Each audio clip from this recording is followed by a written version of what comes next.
And welcome back to Science and Sorcery, the show where science communicators play Dungeons and Dragons to raise money for charity. I got confused very briefly because Catherine was no longer there when she had been before, but she's back, which is great.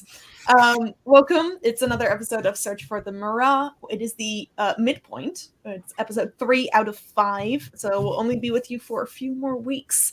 And very, very sadly, Rachel Williams couldn't be here tonight. So we'll see how that plays out in the story, which we're going to get to in a moment. Just a quick reminder, we are, as always, raising money for charity. This month it is the Forest Valley Rape Crisis Center. There will be a link in the Twitch chat as well as in the banner that you can see appearing on your screen. So please, if you can, give a little bit of money. We would appreciate it, and I'm sure they would as well. That being said, Catherine, over to you. Great, thanks, Dagmar. Yeah, so welcome back, folks.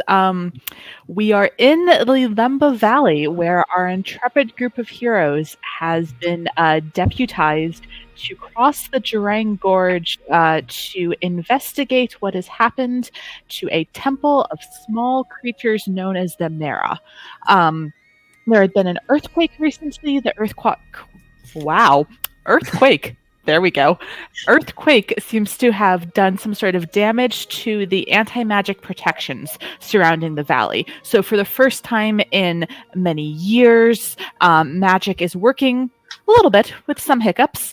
And also the dead seem to be rising and causing all sorts of havoc.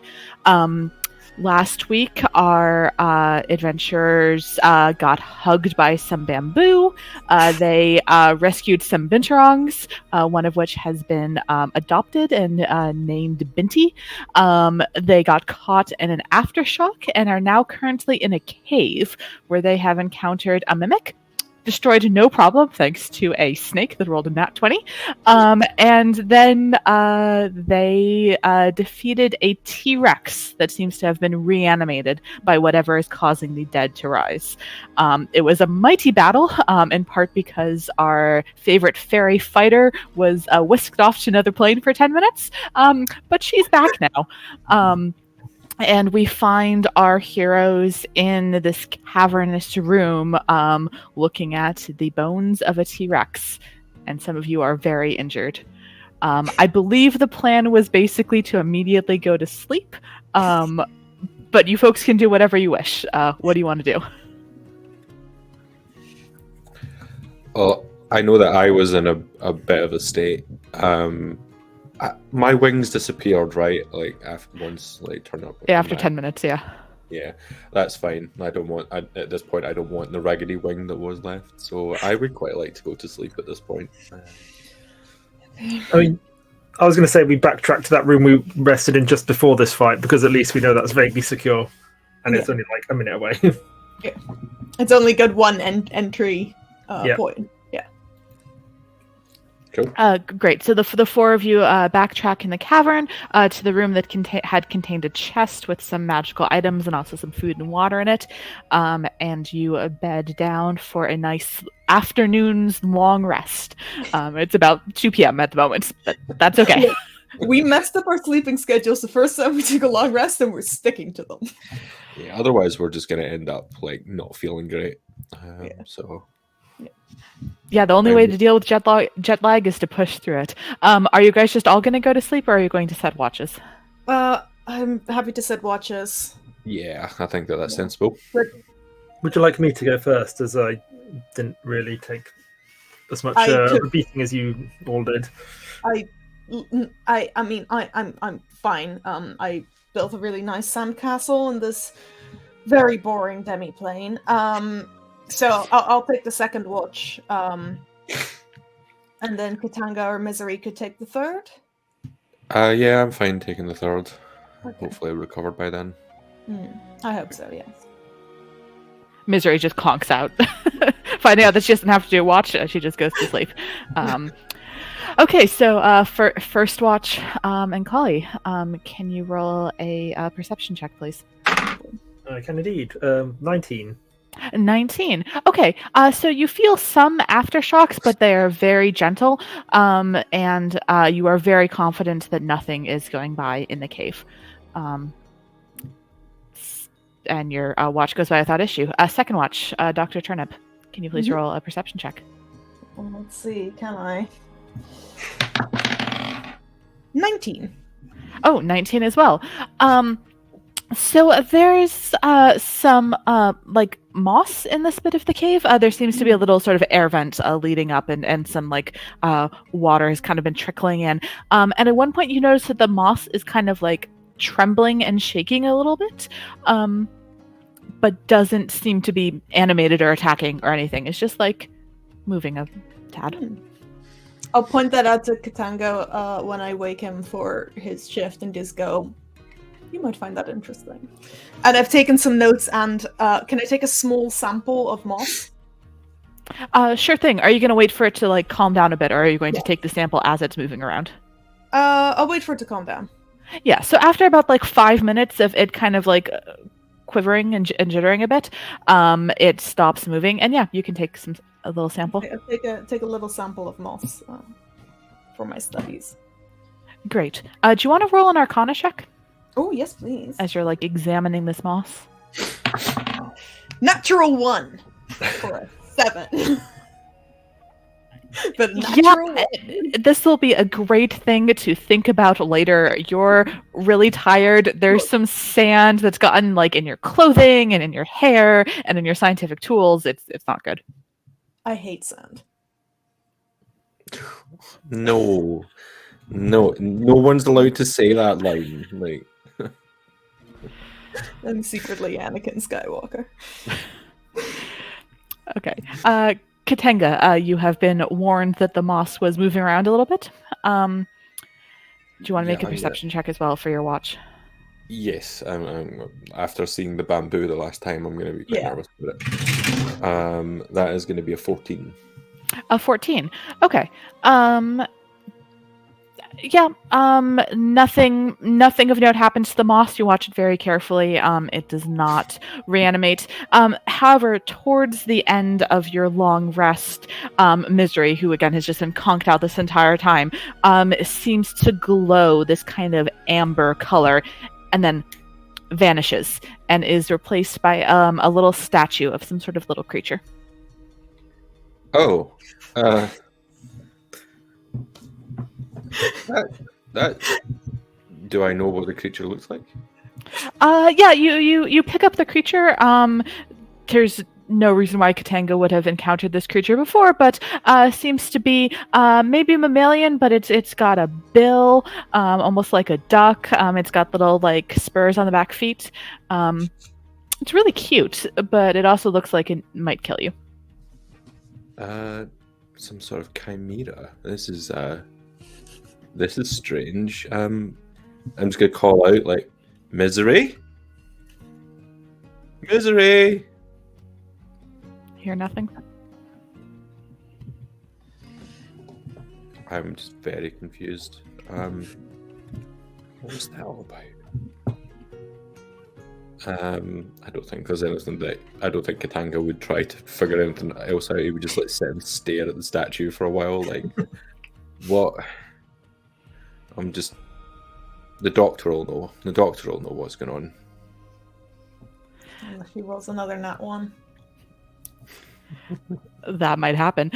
Great. So Ankali and Dr. Turnip, the two of you wake up refreshed, feeling more powerful than you did when you went to sleep. The magic returning to this region, some of it seems to have infused you with additional strength and abilities. And yeah, someone is missing. You do not see Misery anywhere. You instead see Ketanga having a staring contest with a small statue of a platypus. What do you do? Dare I ask what's gone on here?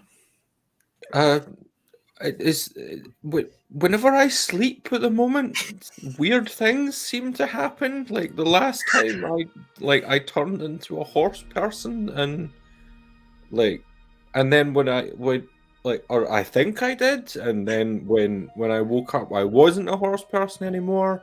I went to sleep. What?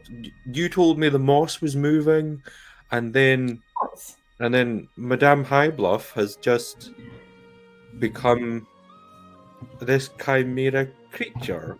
What is going on?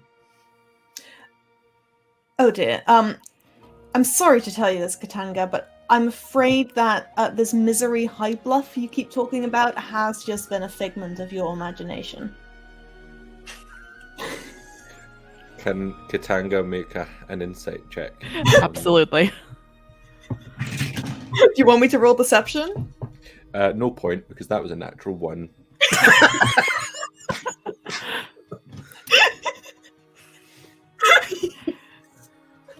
Yeah, Ketanga, a lot of very strange things have been happening in the past 2 days. Maybe she has been a figment of your imagination. Yeah, what? I let Dr. Turnip enjoy this for a minute, and he's like, she's teasing you. That misery is real. I was teasing. Could I see that statue for a moment? I might. Did the statue appear instead of misery? You said. Yeah, misery kind of started to glow and then vanished, and then this thing was here. Scribbling notes. Yeah, Dr. Turnip, if you want to make either a history check or an arcana check, whichever is higher, to see if this is ringing any bells. They're the same. I'm just hoping. 17. 17. Yeah, this is actually a fairly common curse in the Eastern Empire, which swaps people with statues in other planes. It's a way of temporarily banishing your enemies, or also sometimes keeping maybe like small children safe in an emergency. It has dual purposes. So yeah, you reckon Misery will be fine. She's off in some sort of demiplane somewhere, and eventually she will switch back with the statue. And as long as you guys take the statue with her, she will swap back. As long as you take the statue with you, she will swap back to wherever the statue is. You're very confident about this. Look, Ketanga, I know you and Misery are very close. She will come back. We just need to keep the statue safe with us for the time being. Okay, I'm going to scoop it up and carry it. So you have like Binti in one hand and the little statue in the other? For now, yep. Sounds good. Very good. Shall we carry on? Well, may as well get this underway. Okay, so you're carrying on forward into the cave. Well, the bad thing is we've got no one who can see in this blasted darkness now, so we'll have to rely on the light of the torches. As I say, my training lets me see in this. Well, maybe I shouldn't carry the statue. Would you like me to put it in my bag for now, and we'll just check on it every 10 minutes? Yeah, sounds good. All right, I'll take the statue. I'll very carefully place it on top of all of the gold in the bag of holding. Okay, the statue of the platypus is now nestled in amongst chunks of gold in the bag of holding. And I'm gonna. This is what Misery would want. Yeah. I'm gonna cantrip produce flame just to give myself a little bit of extra sight. Yeah, I've got some more torches, so I'll light another one. Great. Yes, and Ankali's special training is allowing her to see in the dark. Special training. Yes, and as we go set out, Turnip will turn to Ankali. So, I mean, you all know why I'm here. But what brought you to the valley? Because you're not from around here either, are you? Either of you? No. It's a somewhat long story, and I won't bore you with all the minutiae. But let's say I was let go from my old job, and I'm so sorry. It wasn't one of my favorite moments. Let's put it that way. Mm. And decided a bit of travelling was what was called for next. Well, that's very funny because I have a close friend who's on the verge of losing their job. So they've actually gone traveling in an attempt to not lose their job, which is sort of the reverse of what's happened to you. That's very well. You have my sympathies. Can I just insight close friend? Please Sure. do. Yeah, insight versus Dr. Turnip. You can roll either persuasion or deception. You don't need to say which it is. Yep. 18 for me. 13 for me. Yeah. Dr. Turnip is lying about this close friend thing. I don't raise this at all. I'm just sort of well, I'm sorry to hear that, and I hope your friend finds what they're looking for. Me too. What about you, Ketanga? Oh, what was the question? What brought you to the valley? I was traveling with a group, and I ended up in the village where I met all of you. Oh, well, what happened to the group? It's not something I'm hugely able to talk about. It's difficult to talk about. It's not that I want to keep secrets. It's difficult. Well, if you ever do feel like it would benefit to share, you're always welcome to speak to me, certainly. Sometimes I find talking about difficult things actually makes it easier to cope with them. And then I take those emotions and I lock them back up in the little box and I don't think about them. Thank you both. I appreciate that.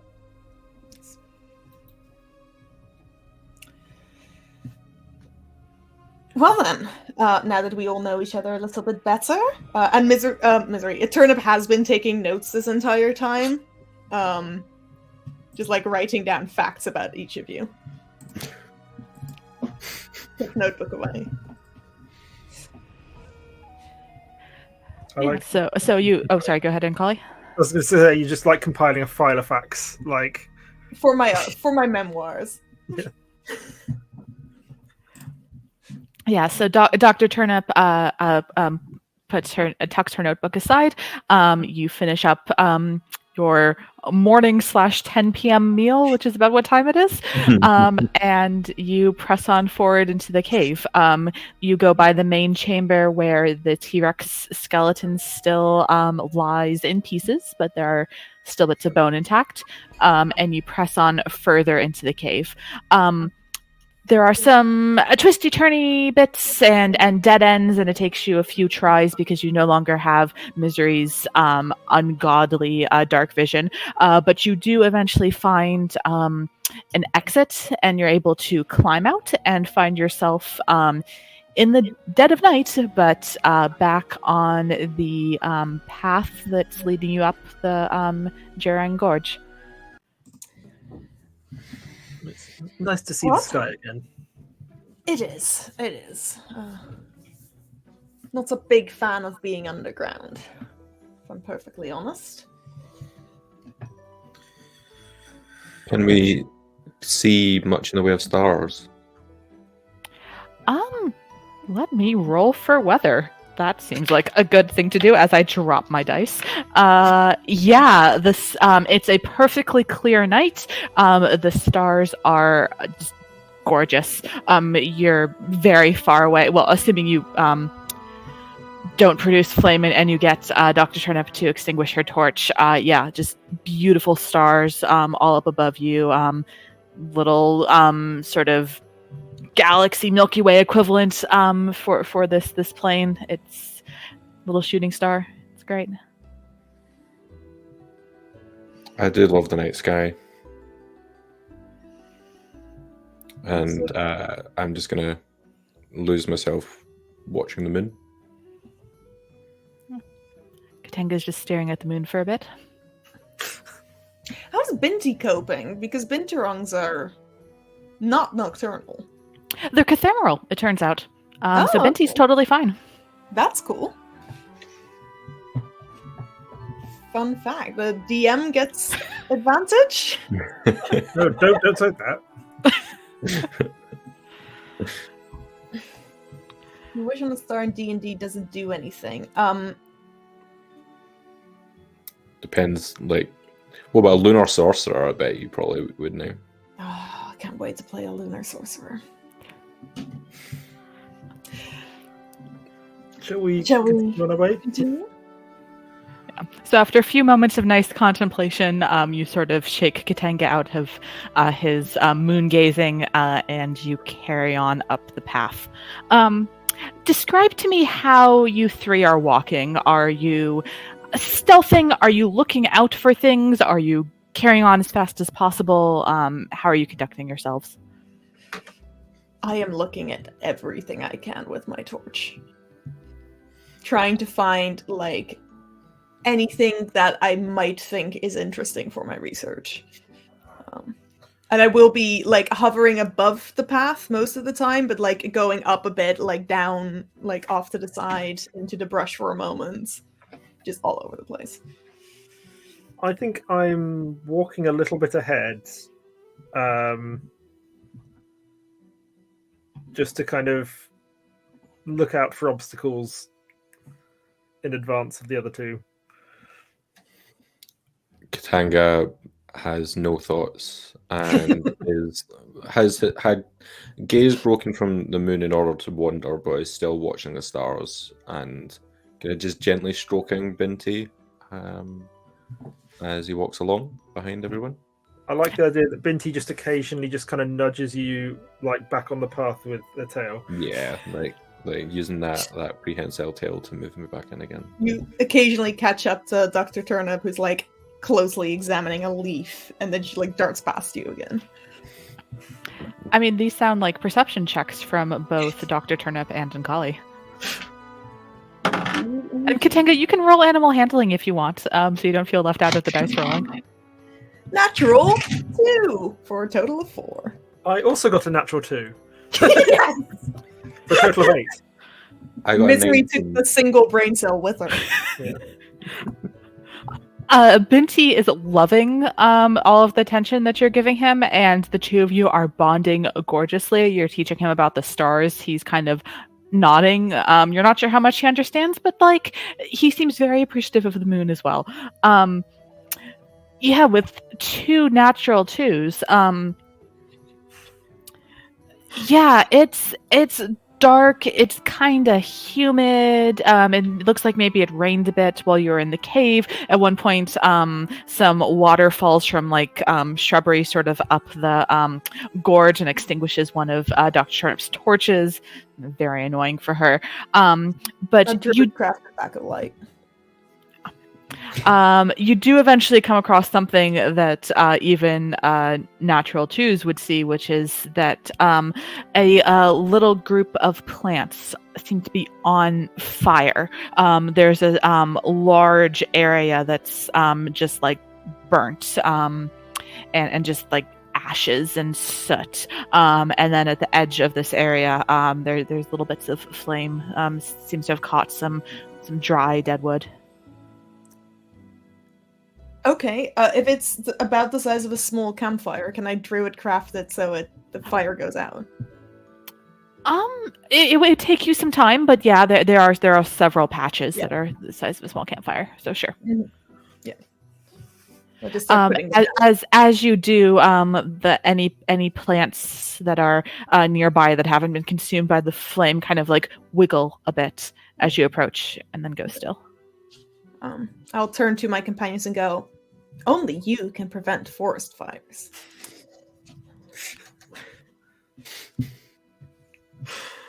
Just your secret bear companion just appears for a second.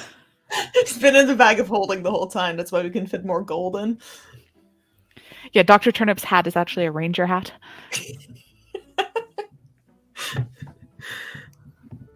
Ketanga, I think these plants are moving as well. Well, it's not on my list. I thought I had prepped it. I was going to see if I could cast Speak with Plants. Sure thing. You can cast Speak with Plants. I need to get the instructions back up because it's not in my spell list for some reason. I think you can just talk to them. I can just do it. Yeah, just ask. It just happens. Yeah, like you have to roll stuff, I think, to get them to fight. But if you just want to talk to them, it just happens. Yeah, it is a leveled spell though, right? Oh, good point. Good point. Yeah, D100, D10, please.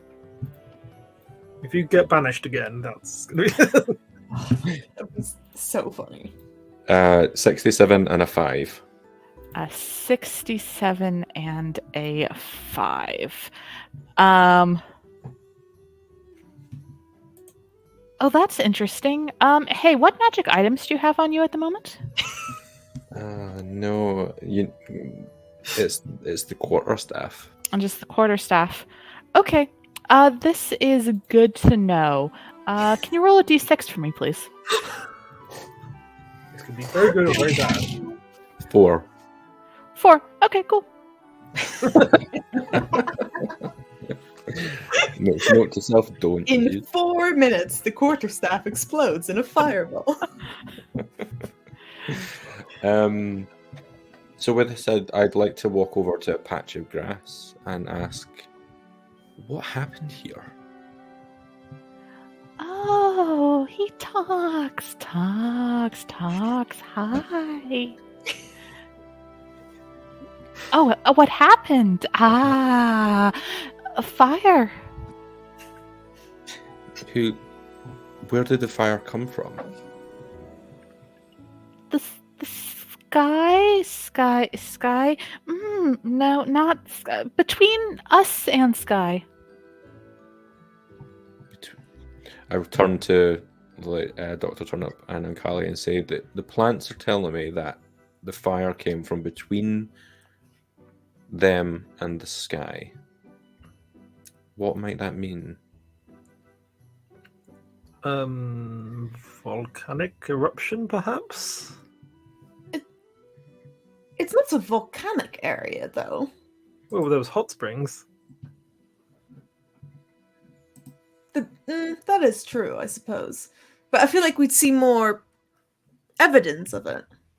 I mean, there's a lot of things between the plants on the ground and the sky. Does this burnt area have like is it like an obvious circle or something with like a center? Yeah, it's a circle. Because there's like a gorge in the way. It's not the most obvious thing in the world, but yeah, you look at it for a sec, and it does seem to be about a 30-foot circle. Okay, can I look at the center of the circle? See if there's any... Yeah. Damn it. We're rolling great. 7 investigation. A 7 investigation. Sorry, I'm just checking if this is 30-foot radius or 20-foot radius. I was just wrong. Yeah, so it's 40 foot across, 20-foot radius. Yeah, you look at the center, and I mean, the sort of blackness is more concentrated in there, but you don't. And you see, sort of underneath it, there's also a streak of fire underneath that, as though some sort of other fire was cast first, and then this explosion happened afterwards. But with that roll, you don't notice anything else. Can I make an Arcana? Let's go ahead, Alex. I was just going to say, I mentioned that to the other two. Can I make an Arcana check to see if I know of any creature or any spells or anything that might have made something like this happen? Absolutely. 15. 15. This looks to you like a bog standard fireball. And then when Ankali points out that there was another fire cast, you reckon maybe that was like a fire bolt or some other like smaller fire spell. Spellcasters rather than creature. I mean, there are creatures that can cast fire spells. with a 15, Not sure. none are immediately coming to mind other than knowledge that Dagmar may possess, but I get none. My brain is. Rachel took my brain cell as well. Meanwhile, Kinda- Ketanga, the plants are kind of like because they can move when you cast speak with plants, so they're just kind of like stroking at your ankles a bit, and they seem just like really curious. So, are you okay, friends? Are you in pain? They're dead. We're fine. It's yeah. The fire was floating, and then they all screamed, and then they died. Just the idea of thousands of little grass voices all screaming. Yeah, it wasn't good. I mean, but if it's grass, it's probably not actually dead, because grass grows from underneath. We have very short memories, so it's functionally dead. That's even sadder. I'd rather that it just died rather than like rather than functionally dead will come back and not remember the trauma, or maybe it will remember the trauma. Yeah, that kind of like burning of grass to create new life, but actually along the way you cause a lot of mental trauma for a grass. Did Dr. Turnip tell us about this Yes. spell? Okay. Yeah. Can I have a quick search around to see if there's any sign of like footprints or like signs of who was here? Yep, that sounds like an investigation check. Go ahead. Let's pick a dice that hasn't betrayed me yet this evening. Nat 20. Nat 20. 24. Yeah, so Ketanga's presumably translating the conversation that he just had with the plants, and the plants said something about floating. And so you're looking around, you're thinking, floating? What? And then you notice that about at head height for you, along one of the sort of bamboo stands, there's a streak of burning that's as though something that was a flame like brushed past it. You look around for footprints, or you look around for any burn marks closer to the ground, and you don't see any. You're just seeing the occasional burn mark on the rocks and on the plant materials at the same height, at about sort of head height for you. Which would, combined with sort of Dr. Turnip's musings, presumably out loud about the fact that this was a spell, but some creatures can cast spells, makes you think that this was not some sort of humanoid mage, but some sort of creature that floats that cast the spell. I relay all that. There does seem to be signs of whatever it is, either floating or perhaps being able to balance on the plants to attain that height, but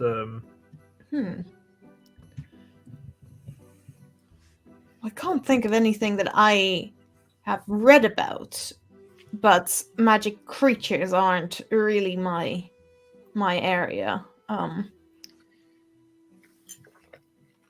Should we try to figure out where it went? I mean, with that nat 20, was there any kind of specific trajectory we could detect? Yeah, with a nat 20, it seems to have gone up the canyon as well. Is that the path we're heading on? Yeah. Well, from the looks of it, it's heading the same way we are anyway, so... Well, then perhaps we should try to maybe be a bit quiet? That would seem prudent. As we're about to leave, I would like to... Katanga's going to turn to the doctor and say, like, how much room do you have in your bag? Oh, don't ask me these questions, Sam. I mean, basically none is the mechanical answer. Basically none, yeah. Okay. What were you hoping to put in it? Well, We can take more gold out. Well, the misery's not here, I guess. Just like, it disappeared. We don't know where it went. What Ketanga is going to do is going to take out his iron pot and start to put some soil in. and then is going to look at the grass and say, like, "Do you have a name, little one?" Oh, honey, that's not going to work. Grass Why? needs oxygen to live, and the bag has a very limited supply. I feel like grass doesn't need oxygen to live. It needs carbon dioxide to live, right? It needs both.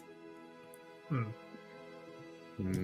Do the people in this world have a Regardless, concept the of air oxygen? supply in the bag is limited. Air is the thing either way. Yes. It will Yeah, use it air- for carbon dioxide. Plants do use oxygen themselves as well in part of their metabolic processes, which is why the amount of oxygen we actually get from plants, like, is why you can't fill a room with plants and then just get an increase in oxygen, because the plants themselves are also using oxygen. Very good point. Silphariums are a thing. This is true. The bag is not a closed system. Unless we never open it again. But that's where my bullets are, so I'm opening it again. Regardless, Ketanga is going to fill the pot with some soil, and has asked the grass what its name is. Yep, yes. I've never thought about it. Do you want to name us? Tall, large, smart one? I'm going to call you Henry. Henry! Oh, that's Henry amazing! Thank you, Henry. Aw. And I'm going to, like, take a cutting from out of the soil and place it into the soil. And then Whee! cantrip druidcraft to try and get it to grow a little bit. Yeah. Taking cuttings and stuff, or like grafting, raises weird implications about speak with plants. Like, what happens if you try and speak to a grafted apple tree or something? Speak with plants, you can only ask things about the past, like, 24-hour period. So is that one plant? Is it two plants? I mean, I think with Speak with Plants, you can speak to any plant within that amount, but yeah. And technically, I think you're only supposed to converse about stuff like the weather, but, like, it's fine. The plants are dumb, but they can converse about other things.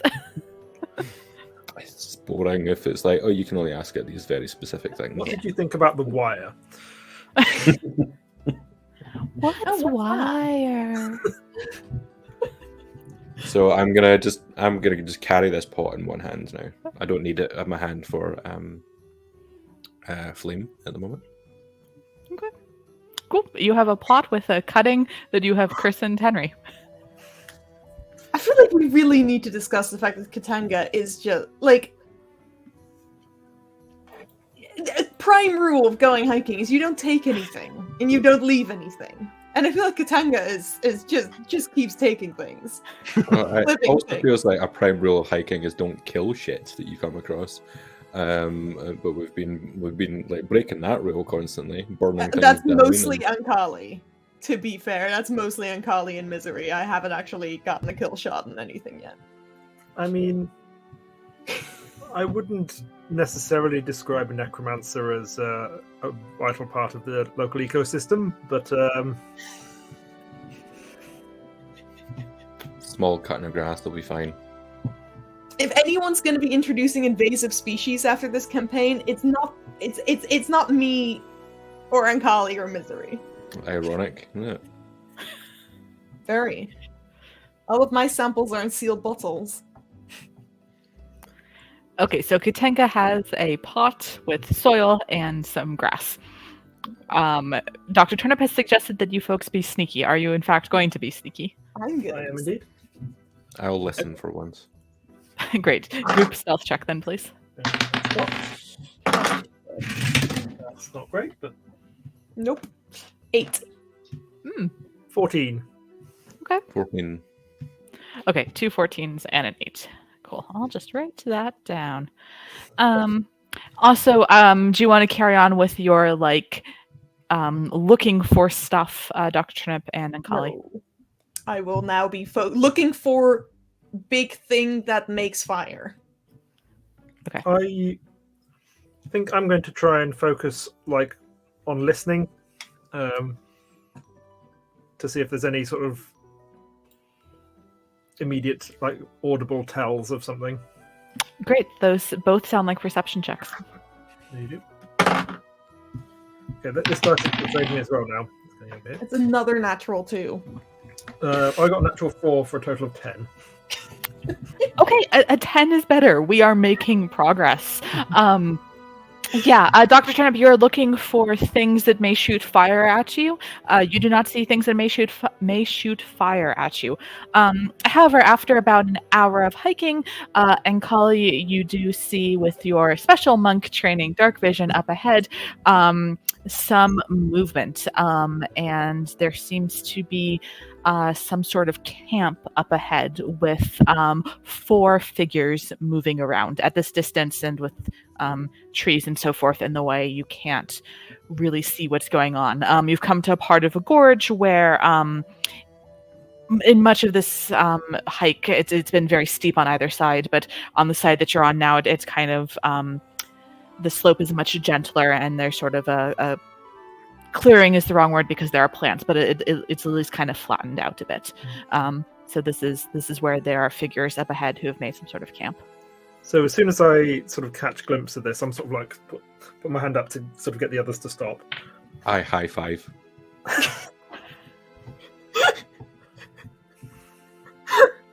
You are a unique being, Ketanga, but in this case, there is a... With which hand? Hold on. With which hand are you high-fiving? Well, the free one, like the binturong is wrapped around me, Oh, and I'm carrying a pot in one arm. right. There's a group up ahead, so not knowing their intentions, I suggest we approach cautiously. Oh, sorry.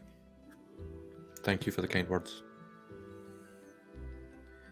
I'm not sure they were. Do we want to... Yes. Are either of you much of Kind use of words. stealth? Perhaps whoever us is more accomplished in it could sneak a bit closer for a better look. I'm alright. I'm okay. I do have a +4. Yeah, you're I better have than me. +8 out of Yeah, 4. yeah. Yeah. Go for it. Okay. Jesus Christ, these dice. Sorry, that's a 4, but I do have +8, so it's 12. Okay. I had rolled an initial perception check to see if they noticed your group stealth. They did not. Let's see how we're... Yeah. So Ankali, you start sneaking up. You're going from sort of rhododendron bush to bamboo stand, trying to get a closer look. And as you approach this campsite, you hear a voice behind you just kind of clear his throat. And what are we doing, young one? I just spin round. I was looking to see whether you were friend or foe. Depends. What are you doing in this gorge? Can I see this where this voice is coming from? Yeah, so you turn around and it seems to be a human. The night's a bit chilly, so wearing a light cloak, sensible traveling leathers, carrying no weapon that you can see. Does have a sort of a I don't have a word for this. Kind of like a rod with some sort of jewel on it, but it's dark, so you can't see the color of the jewel. Kind of at his hip, but doesn't seem to be any sort of blade. And he's just kind of crossed his arms and is just kind of looking at you. We've looking into the aftermath of the earthquake, just to see if anything is amiss up the mountain. Or the valley, sorry. Well, there's a mountain eventually, yes. Looking into the aftermath of the earthquake. No one lives out here, friend. Couldn't be looking for survivors. Are you all alone? I insight check that statement. Sure thing. And which dice hasn't betrayed me yet? Let's go this one. That's more like it. 25. 25. I mean, there are indeed very few sort of humanoid settlements between the town that you left and the Temple of the Merah. So he's not lying, but he is clearly deflecting. You get the sense that he knows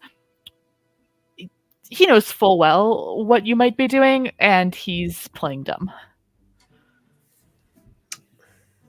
Well, we were merely tasked with heading up there by the people of the village. I don't claim to know the area well enough to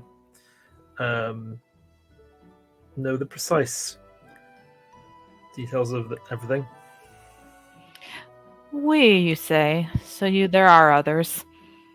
How about you join me and my friends? And he sort of gestures towards where the campsite is. Are the others still in the camp? Yeah, you can see some like shapes of 3 others in the camp. Okay. I just sort of call out, not like loud enough that they'd hear, but not like shouting enough to get attention. We have an invitation to the campfire.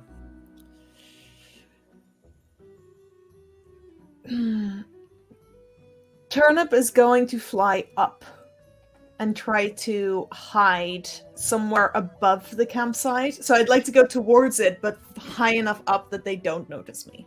Absolutely, that sounds like a stealth check. Because I don't know if I trust these guys. I'm rolling my dice off the table. That's more like it. A 21. Yeah. Let me roll perception No for torch. someone at the camp. Sure thing. Yeah, you fly and find yourself in sort of a tree. Hide yourself up in there. Have a clear view of the campsite, and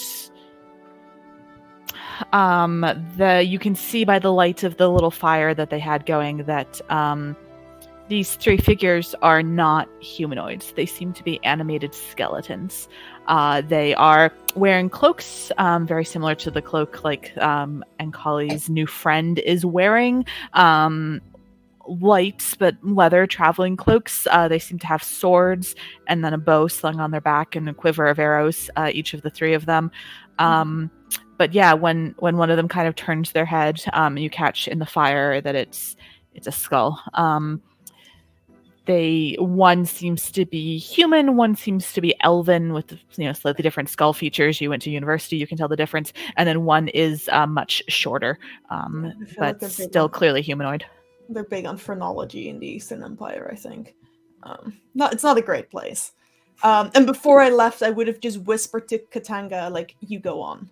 Go join Ankali. So depending on what Ketanga's doing, I may have something else I will do when I see Skeletor. Ketanga is going to listen to the doctor, but before doing so is going to put the pot down and have Binte go into any grass that's around to look after Henry, and leave them and head towards Ankali. Yeah, Binti nods and kind of drags the pot into a little shrubbery. Love him.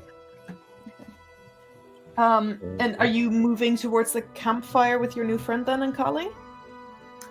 Yeah, when Ketanga arrives, he will lead the 2 of you towards the small and sheltered campfire that in that case, before they arrive, I'd like to call out they're undead and cast fairy fire on 2 to 3 people at the campsite. Amazing. Okay, so is your fairy fire still purplish or is it a different color? No, same color as my hair still. I'll roll my dice for you. Amazing. That is a 45 and a 0. A 45 and a 0. That's exciting. That involves scrolling. Cool.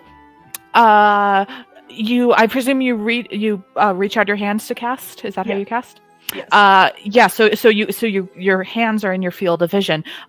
Your hands are transparent, and you look down at yourself, and you are currently invisible. Nice. Oh, that's beautiful. Yeah. And Okay. And fairy fire just happens. So the no, three. saving throw for them. Oh, it is a saving throw. Yeah. Okay, sorry. Yeah. If it fails a Oh, dexterity saving throw, I can read. I can read so well. Any tech roll? Dex save. Yep. Cool. Okay, so there's 3 undead creatures that you're targeting. One rolled a 12, one rolled a 14, one rolled a 13.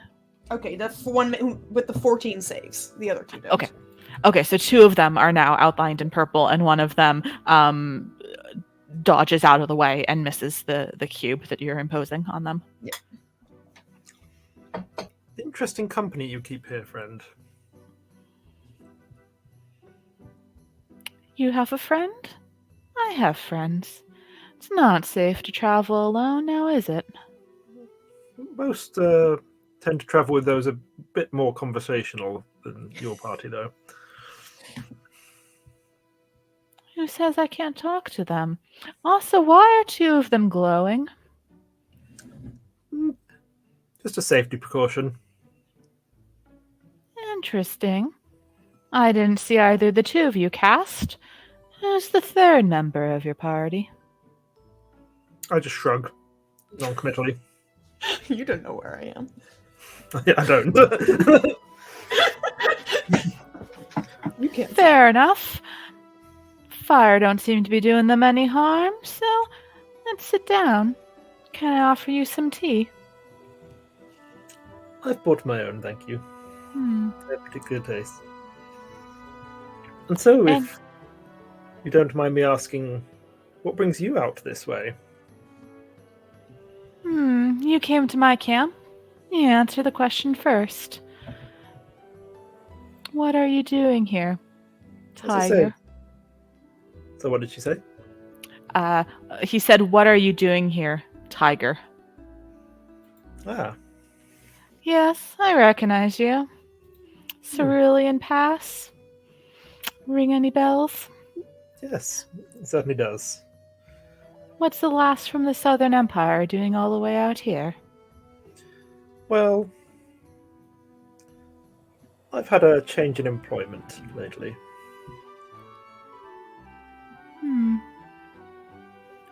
And as I say, we were merely asked by the villagers nearby to look for any problems that might have arisen from the earthquake.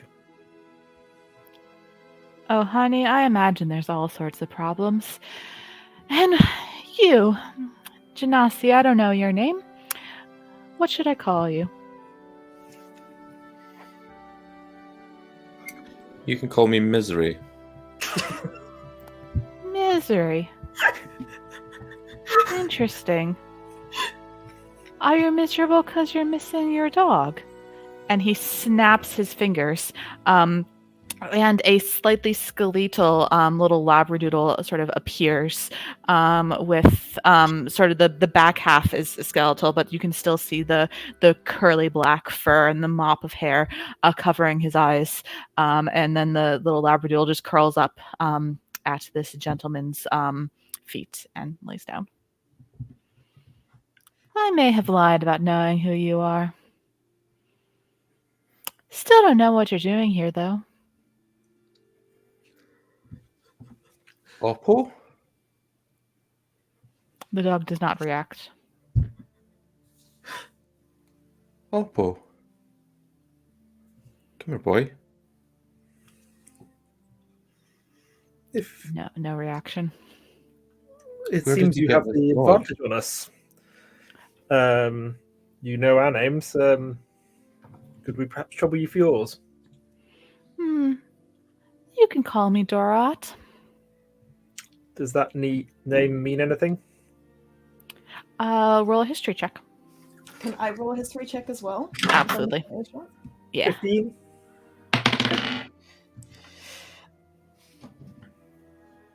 18. 18. Both of you recognize it as a local name. However, Dr. Turnip with an 18, you recognize this gentleman's demeanor, his accent, his clothing. Nothing about him seems local. Nothing about him seems either Southern or Eastern Empire, either. At this point, my gun is loaded, cocked, and aiming at his forehead because I don't know what's going on, but he is very suspicious. Also, the fairy fire only lasts for a minute, so that might have ended by now. Yes, yeah. So about now, the purple fades. Yeah. Where did you get this dog? I found its corpse on the side of the road.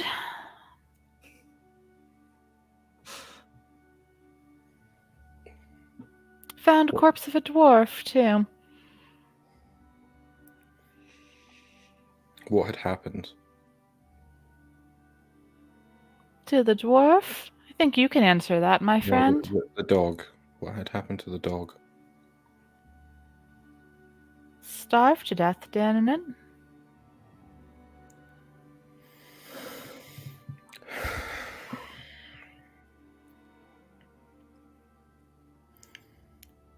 Oppo.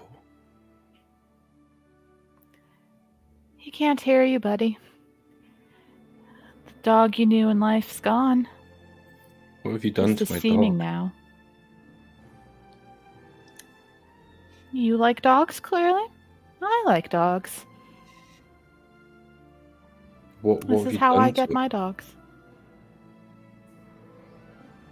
I just gave his body a second life. But his spirit's not there, bud.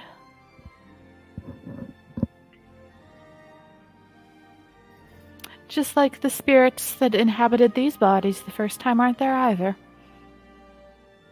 They're my friends and servants now, no more, no less. Now I ask you yet again, what are you fine folks? Folks plural, I don't know where your third is, but I imagine they're around here somewhere.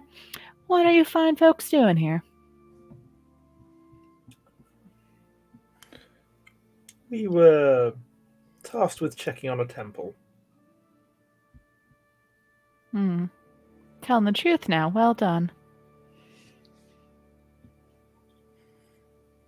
And what brings you this way then, if that's... Well, you see, I want to take this valley for myself. With the magic down, it's only going to be another week or two before one or the other empire shows up. I don't want that to happen.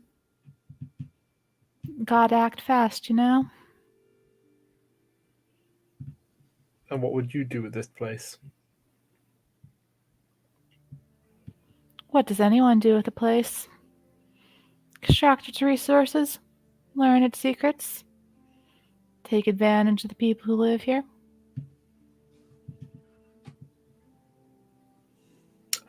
I punch him and stunning strike him. I was about to say, at that sentence, and when he said exploit the people, the gun would have gone off. Yeah. Great. This sounds like rolling initiative. Dr. Turnip and Ankali can have a surprise round. Before their actions, Ketanga is gonna leap from a seat or wherever they are and try to scoop the dog up. Okay, cool. Yeah, in the surprise round, you can use your action to scoop the dog up. Okay, initiative, folks. Okay. 13. Okay. We're doing this without a map and without an initiative tracker, so let's see how this goes. Anyone get higher than a... Oh my god, what is this guy's initiative bonus? Anyone get higher than a 21? No. Okay, 21 for bad guy. 15 to 20? 16. 16 for Ketanga. 10 to 15? 13. 12. 13 and 12 for Dr. Turnip. And the skeletons got a whole. What is their actual bonus? Oh, and they get a +2 to their dex. Good job, buddies. They got a whole 5. Okay. Surprise round. Ketanga, you're up first. You are gunning for the dog, so you dive down to scoop up the dog. Want to do anything else? I want to move out of range of this individual, and try to move away with the dog in my arms. And as a bonus action, I'm going to cast Shield of Faith on the dog. Okay. So you run your full speed-ish, like the dog is like right there. So yeah, whatever your speed is, like 30? 30 feet, yes? yeah. Great. So yeah, you are 30 feet now away from this guy, and you've cast a Shield of Faith on the dog formerly known as Oppo. Dr. Turnip, what are you doing? So I said the gun fires, which isn't accurate because I'm level 5 now, so the gun actually fires twice. I'm going to make 2 attack rolls against Mr. Weird Guy, not the skeletons. Does a 15 hit? A 15 does hit. He nice. And then did not think to put on mage armor, so. And then the second one's only a 13. A 13 still hits. He has not put on mage armor. Nice. Okay. So that will be 11, 24 points of piercing damage as 2 shots ring out, and I suddenly become visible again. But I'm gonna stay. Interestingly, you're still invisible. This Am is I not still the invisible? This is not the invisibility spell. You're just invisible. In which case, I will fly out. Did you roll those at advantage because you're invisible? Did you roll those at advantage because you're invisible, just in case you crit? I did not. No crits. Cool. In which case, I will fly out to a position, like, I basically want to be directly above the campfire, so I've got a line of sight on all of the skeletons. And Great. The guy. Great. Yes. Yeah, he just takes the damage. It does the usual amount of damage. I mean, like, you have shot 2 bullets in him, and he does not seem happy about this, but, like, he's fine. You shouldn't be happy about it. Yeah, Ankali, what are we doing? Okay, so my first punch is 18 to hit. Yep. Nice. And that was a rather measly 6 points of damage, but I'm going to throw a stunning strike on that. Yep, so Constitution saving throw, he 14. rolled a 16. What's your DC? It's 14, so he made that. Okay, sorry. Second punch. Yep. Dirty 20 to hit. Yep. And this time it is, I believe, 10 damage. 10 damage, okay. And I'm going to attempt stunning strike again. Not 20, I'm so sorry. Well, let's go for a... what's the one? The one where I get an extra... Flurry of blows? No. Oh, so just like martial bonus art. action punch. Okay. Yeah. Cool. 16. Yep. And another 10 points of damage. And Crikey. another stunning strike. A third and final stunning strike. 15, I'm really sorry. 3 key points down. Sorry. But punch. He's looking rather alarmed by this, and regretting his hubris not to mage armor before sneaking up on you, counter sneaking. Okay, that was the surprise round. He rolled a 21 on his initiative, so he is up next. He's gonna look at y'all and say, "Interesting. I'll see y'all later," and teleport out. He's gone. Damn it. What a wimp! Yeah, well, but there are 3 skeletons now by the campfire. Ketanga, what are you doing? So what is the kind of distance between everybody, the 3 skeletons, and Ankali and Dr Turnip? So Dr. Turnip is flying up above everyone, and Kali's basically in the middle of 3 skeletons, and they're all within 5 feet of Ankali, and then you're 30 foot away. Ankali, what's your constitution like? Solid. That's 3. And you don't know where I am, so like my constitution is also not terrible. So do what you must. I'm going to look at the 3 skeletons and, in a moment of rage of watching this coward disappear, cast Thunderwave Nice. on the skeletons Nice. at 2nd level. At So that 2nd would be level, okay. Am I high enough up that it wouldn't hit me, or do I need to make a save? Yeah, so it's a 15-foot cube. I mean, you didn't call your height, but like, would you be higher than 15? I would have been at like 30 feet up probably, because the range of my Great. gun is 60. So I don't need to be close. 21 con save. Okay, so yeah, so con save for the 3 skellies. They have a +3 to con. We have a 6, a 10, and a 15. So one of them saved, so to fail. Cool. And that is 20 points of damage. 20 points of damage to 2 of them, and 10 points to the one who saves. And there's a thunderous boom as just like this explosion of skeletons. The ones who got hit full in the face are pushed back by 10 feet. And Kali, one of them ducked actually behind you, so it's mostly fine. Are they Wait, how much resistant do I to take lightning? damage? No, they're fine. And yeah, 10 points of damage to Ankali as well. Do you need me to do D100? Yes. No. D10, D100, please. And that is a 40 and a 10. A 40 and a 10. Okay. I need a dexterity saving throw, please, Ankali. However, also dexterity for the 3 of these guys. How's your dex, Colin? Sorry, what is it, Ankali? 30-20. Cool. You're okay. Okay, hang on. We get out the dice roller.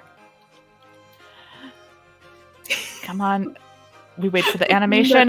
And call it, you take 18 points of fire damage as a 5th level fireball explodes as a secondary effect. Am I out of range of the yeah, no, I would be out of range of the That would have KO'd me if I hadn't made that save, so... Yes, and Dr. Turnip, because you called it at 30 feet, you are out of the range of the fireball. Okay, how many hit points do these skellies have? Yeah, 2 of the skeletons are just fucking dead. And 1 is still hanging on, but has been blasted first with thunder damage and now with fire. Bonus action? No, I think I've done enough. Yeah. Dr. Turnip, there is 1 skeleton remaining. Bam, bam. I'm gonna make, well, a single attack first, see if it survives that. For a 26 to hit, which I Oh, yes. For 9 points of piercing damage. Cool. It doesn't do as much damage as you think, but it does do something. Makes sense. So I'll make a second attack, which is a 19 to hit. Yep, also hits. Minimum 5 points of damage. Cool. Then I will It's looking pretty terrible, but it's still hanging on. curse loudly and dig around for my bullets to reload, but I can't do that till next turn. Great. And Kali, a lot has happened to you in the past 6 seconds, but there is 1 skeleton still standing, just kind of like, it's the halfling, let's say, and just kind of like shambling towards you. I raise my eyebrow at Ketanga for a second. I think we need to have a word about strategy after this. And that will be the lower of which is 16. Yeah, hits. So both of them, and the other Yep. one is 17. Yep. Okie dokie. So it's +5 to damage. So that is a total of 16 bludgeoning damage. Okay. Yep, it doesn't do as much damage as you expect, sadly, because the +1 quarterstaff went down the river. But... Do I have magic hands Oh! yet? Remember? Yeah, sorry, I'm assuming these are non-magical. If they are, please tell me. Mine were not ones. I think that might be not yet. Literally just the gun. Yeah, I don't think I have that yet. Okay, cool. Still hanging on. It's like sort of a spine and like a little bit of a skull and nothing else. Like all the rest of it has been destroyed. I go, and then I'll roundhouse kick it with my bonus action. Great. Which takes us to a 24. Yeah.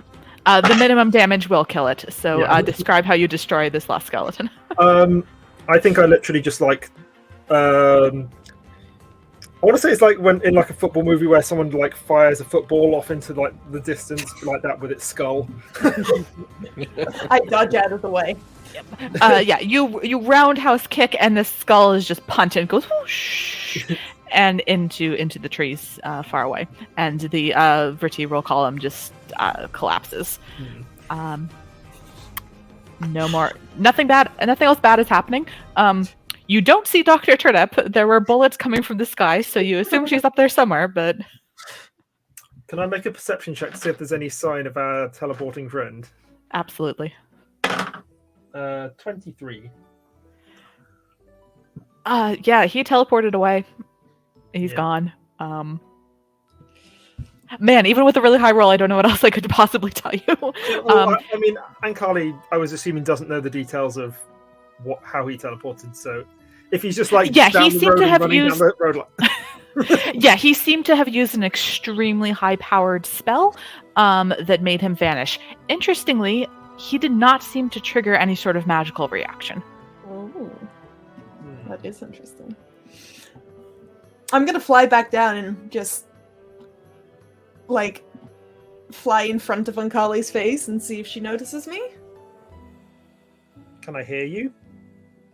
I assume you hear like a rustling of wings.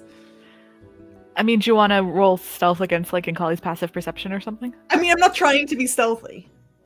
I mean, yeah, Ankali's got a pretty high passive perception. Yeah, you can make enough noise that Ankali will notice that there's an invisible fairy in front of you. Dr. Turnip, I presume. Yes. I'm not sure what's happened. That guy was a coward, wasn't he? What worries me more is that he didn't think we were worth his time. Well, clearly he thought wrong. He knew about us. Well, about me and Ketanga, certainly. Yes, I wonder what he might have said about me if I had been, visible. Are you okay, Ketanga? I'm 30 foot away, like on my Are you knees. okay, Ketanga? I don't respond because I'm on my knees, kind of cradling this dog, and I want to know if it's responding to anything I'm doing, like stroking its head or. Roll an animal handling check.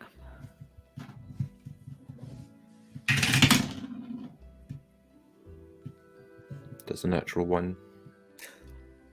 Oh, buddy.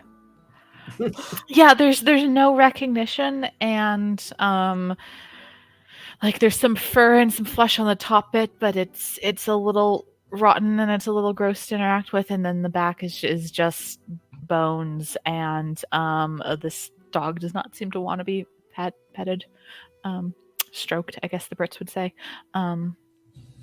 Does not seem real happy. How old are these skeletons? Sorry, you go. I am legend style. I am gonna just place my hand around the dog's, or my arm around the dog's neck,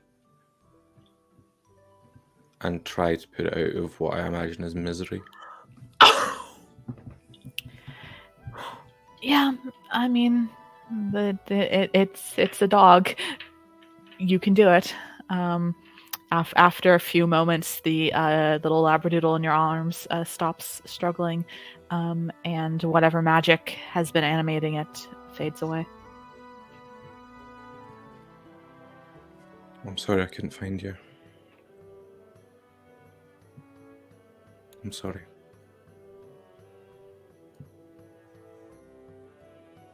I'm just going to sit silent now. Put my hand on Ketanga's shoulder. You okay?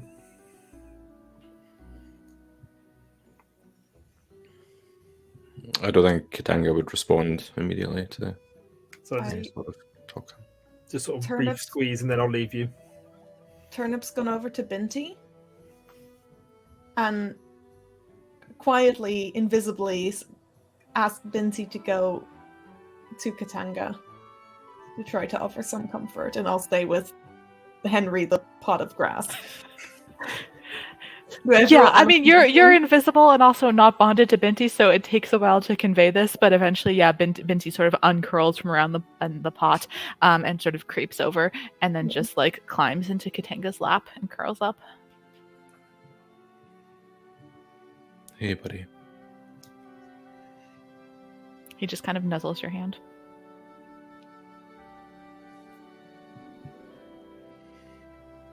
And yeah, he'll just sit quietly whilst whatever else is going on just now. Yeah, how old are these skeletons, like, as bodies? Make a medicine check. 10? 10.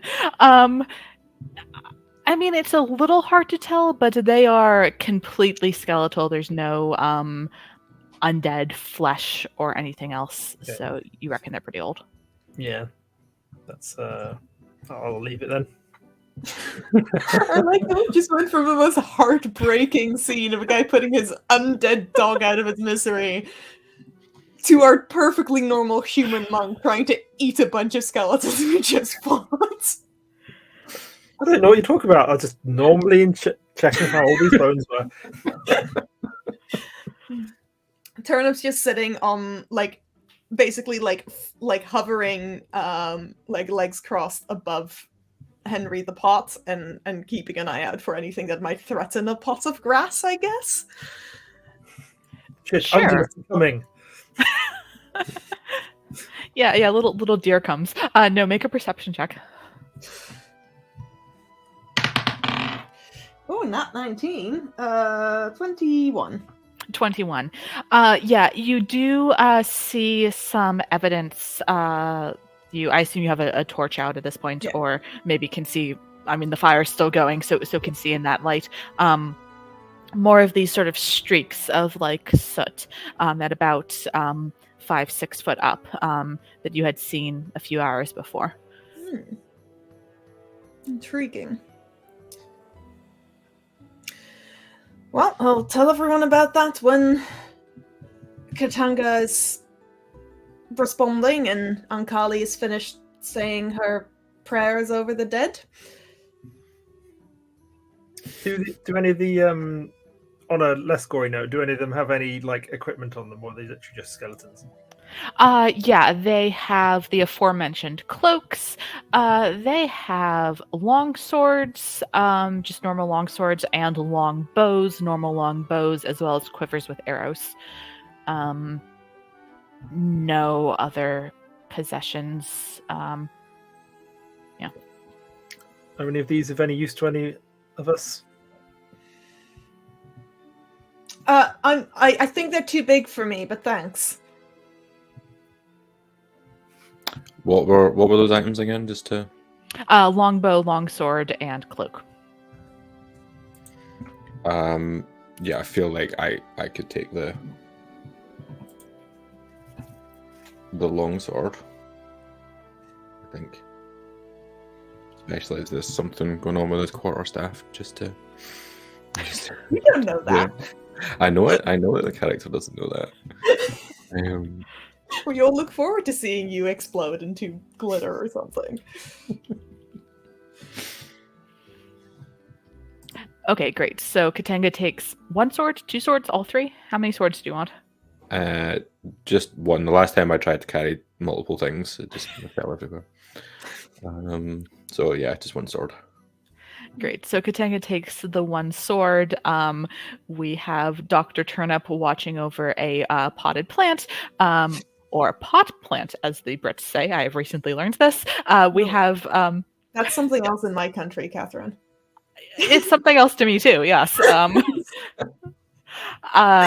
have Ketanga having a quite reasonable breakdown, and we have Ankali with the bones, like a totally normal human would. This seems like a good time for a break. Does reconvening at 8:30 sound good to folks? Yep. Sounds good. Back in 9 minutes, then. We'll find out what's going to happen next with these hit marks. Soon on Science and Sorcery. See you soon.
week.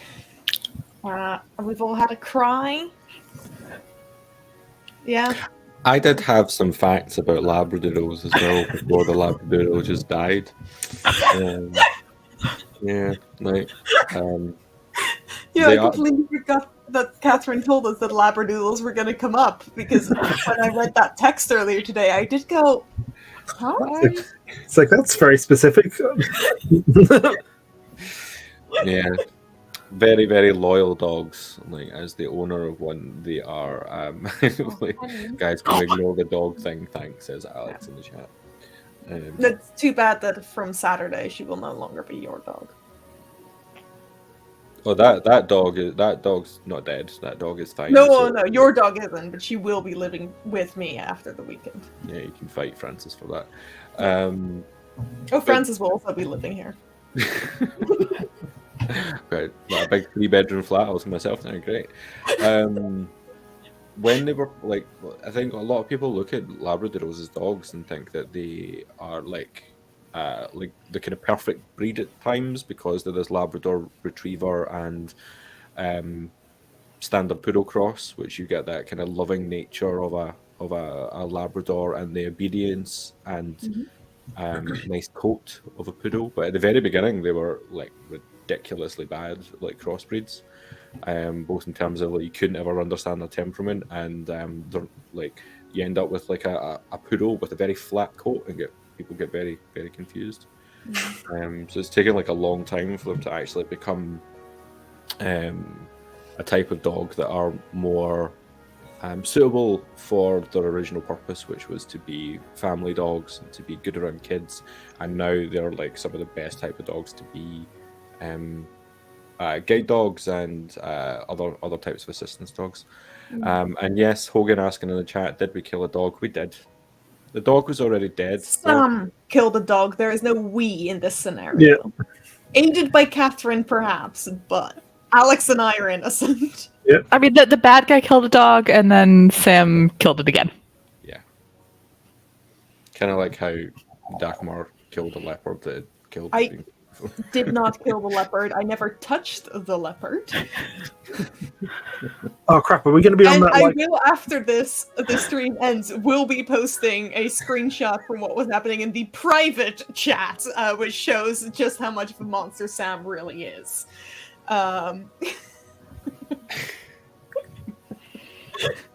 And on that note, Catherine, would you like to continue with the story? Yeah, so each of our three heroes, are have their own little moment. Dr. Turnip, eventually your invisibility fades. You are no longer translucent. And yeah, after you take your time, what do you wish to do? I think perhaps after that little display of magic, I could do with a bit of a rest. Personally, just a short one. And I think perhaps we also need to open up a little if we apparently have an opponent who knows more about us than we do of each other. Yes, I did hear him. He did say something, and Ketanga, I'm very sorry for your loss again. I did hear him say something about you killing a dwarf. No, I had nothing to do with Mefra's death. Mefra was my best friend from when I was a child, and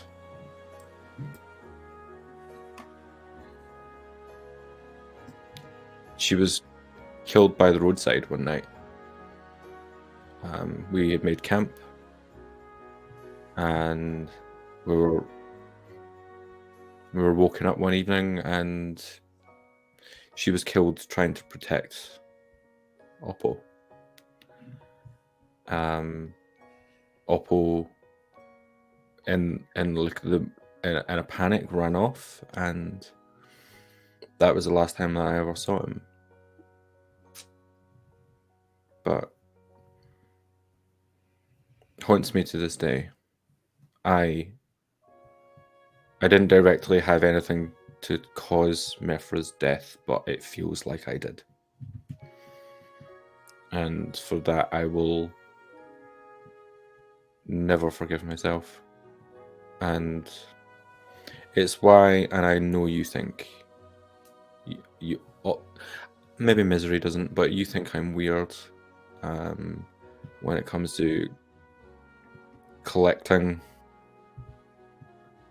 the in danger, the less fortunate, whether it's Into the Binturong or Henry the Potted Plant.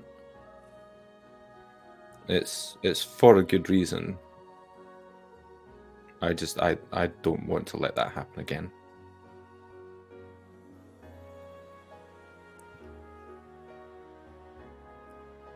I'm sure it wasn't your fault. I'm trying to come to terms with that.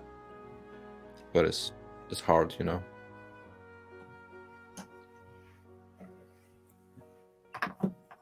Well, I think you're a very good person, and you remind me a lot of my parents. And they're very good people, so. Maybe one day I'll meet them. You would be very surprised. You have a kind heart, Ketanga, and that you retain it even after all that has happened to you speaks volumes about your character. I do want to apologize for the damage that I caused. I've had worse. It was in a moment of anger and panic. I will try to be more careful. That is appreciated. It's in the background of mine. That was Turnip trying to lug the potted plant over. You're just like dragging it along. It's like. Actually, I've got a 13 strength, so it's not terrible. But it's probably as big as you. Yeah.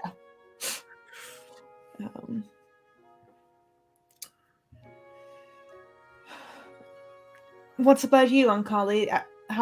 Is there something you'd like to share? I think perhaps I will elaborate a little on what I spoke of earlier. You may have heard him refer to me as the Tiger of the Cerulean Pass, and it's a great nickname. Thank you. It was a hard-earned one. Scribbling notes.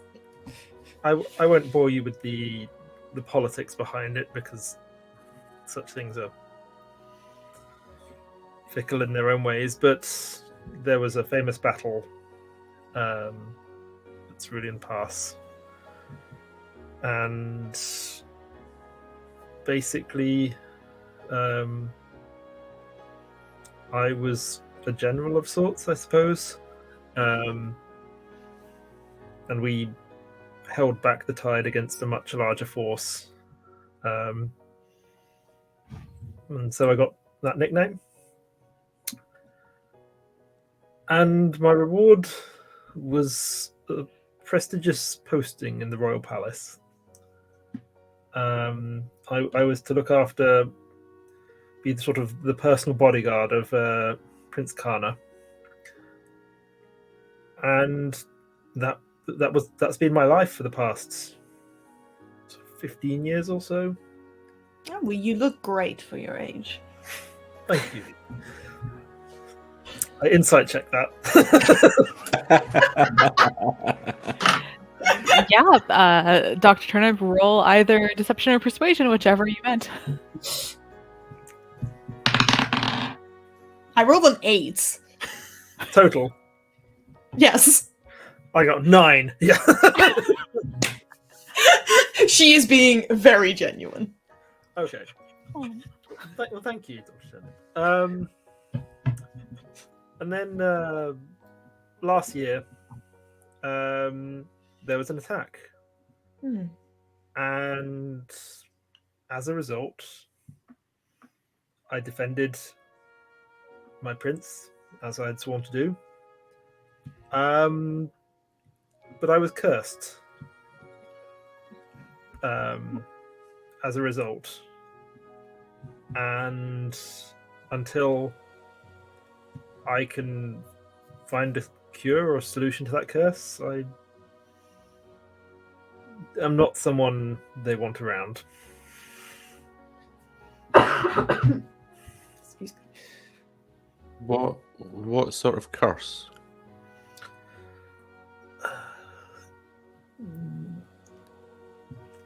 Can you make a persuasion check on that to see how much he's going to give away? It's a big old 6. Okay.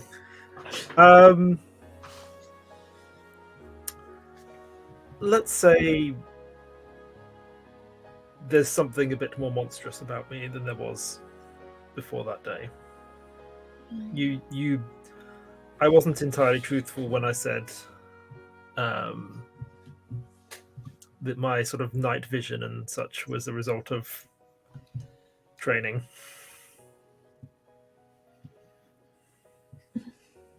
You say monstrous. Is it something that we should be worried about?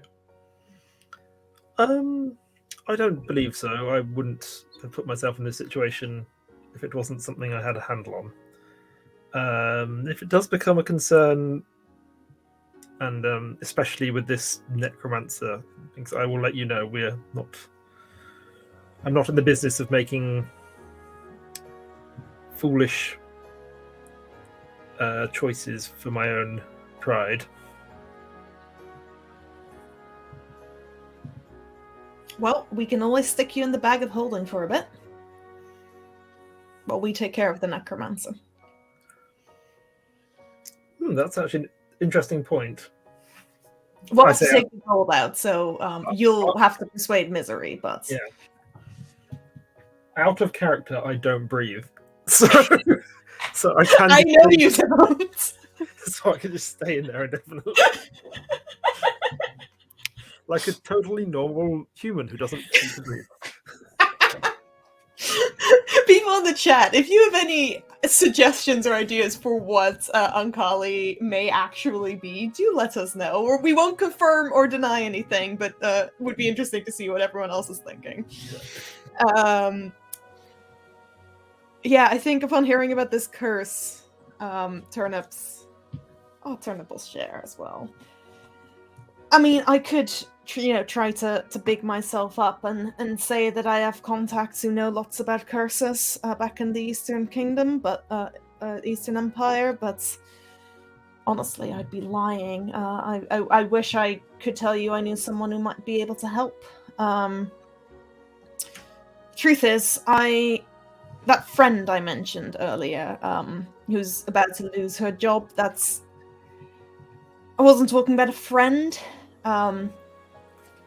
I've just gotten my doctorate, and I have no funding left, and I don't come from an academic family. My parents are turnip farmers, and I don't have the connections a lot of other people do. And if I don't get some groundbreaking research, I'm gonna lose my job. So that's why I'm here, and I'm sorry if I've been very standoffish, but academia just rips the soul out of you.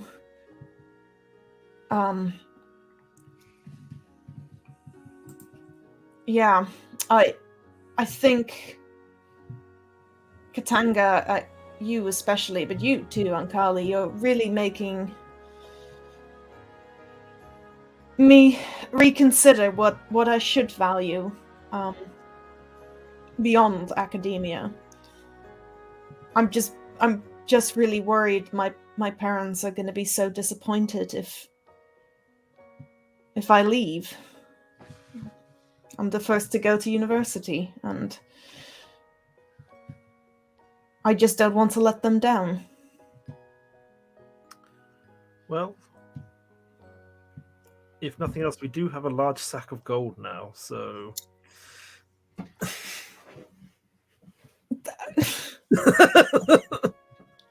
I suppose that is true, yes, but I should really repay my family for all of their support over the years. I would always err on the side that academic qualifications are not everything. The move into further education, research, it's not for me. Never has been. I think you can tell that from having spent a few days with me. But I don't feel there's anything to be ashamed of or to feel you've let anyone down if the system doesn't work. And for the most part, at least where I'm concerned, it seems to be the system that is the problem and not the people that are trying to work within it. So it is not your fault. Also, turnip farmers. I said you'd be surprised upon meeting my parents. I'm adopted. My parents are bugbears, and they found me as an infant in their turnip field. So they named me Turnip. Because one day you just turned up. Exactly. I like it. God, we'll have to do this whole conversation again when Misery comes back. Yes. I feel that she would be disappointed to be missing all the gossip, if nothing else. She'd have Yes. some very good advice. Something about lemon, surely. I think Or that's it for turnips. me. I think that is just something I've got. I've got turnips. When life gives you turnips, what do you do? Send them to university. I feel like this is like... We would be like clinking glasses, but it's just like a turnip, a lemon, and a mango, just like bumping. I don't have any turnips. I'm just bumping myself into it. Also, conversation happening in the chat. Reasons why you can't live in a bag of holding. Also, the bag man will just come and eat you at some point. Yep. I introduced my partner's home group to the idea of the bagman last week, and they are just like, please don't make that ever happen. Please don't ever bring the bagman in. Yeah, my home game DM introduced that a little while ago. We're a little more cautious about it. But I think our reasoning about lack of oxygen. Yeah. I think the official wording for a bag of holding does say that a creature suffocates. At least that's what I remember. Yeah. Breathing creatures inside a bag can survive, blah blah blah, after which time they begin to suffocate. But yeah, that doesn't mean that if you manage to survive long enough that you wouldn't then suffocate, like die for some other reason. Very valid discussion. I think that's a short rested. Yeah, so with your lemon, your mango, and your fairy turnip self clinked together, you feel that you've completed a short rest. Reset your whatevers, roll any hit dice. That was a truly incredible amount of friendly fire. Well done, Ketanga. Some of it unintentional. Indeed. Yeah, the fireball. Poof. Especially given where we just came from, where there appeared to have been a fireball. Fireballs everywhere. Is it daylight yet? It's like 4 or 5 a.m. at this point, so the sun will be rising soon. Cool. Yeah. If you want to mess with your DM, have your characters completely adjust their sleeping schedule to non-standard times. hey, you want to do a night adventure? Fine with me. Are we going to carry on up the path, or is there anything we want to do? I'll point out the scorch marks that I saw when I was waiting with Henry. Henry Crabgrass. I would like to say that during the period of the short rest, that I would have taken the body of Oppo away to create some form of memorial. Are you going to bury the body, or? Yeah, we bury the body. Okay. Yes. The remains of Oppo are buried in a quiet little patch of this very beautiful valley, and we carry forward. Who is leading the charge? Probably me again. Yeah. Even if I roll like shit, apparently. Me The rest same. of you guys would be the best. Yeah, you want to make a perception check, Ankali? 19. 19. Great. So two things. The first is as you folks carry on hiking over the next, say, 2 hours, you notice that there are occasionally bits where you come across these sort of like clearings and flat bits where it's not just like steep gorge, that where there's holes dug in the ground. And with a 19, you realize quickly that these seem to be disturbed graves. It seems our friend has been busy here. I wonder if he's a friend of that halfling we met on the first day. I feel like the halfling said "we." That's in some context. Perhaps he was an acolyte of this one. Possibly.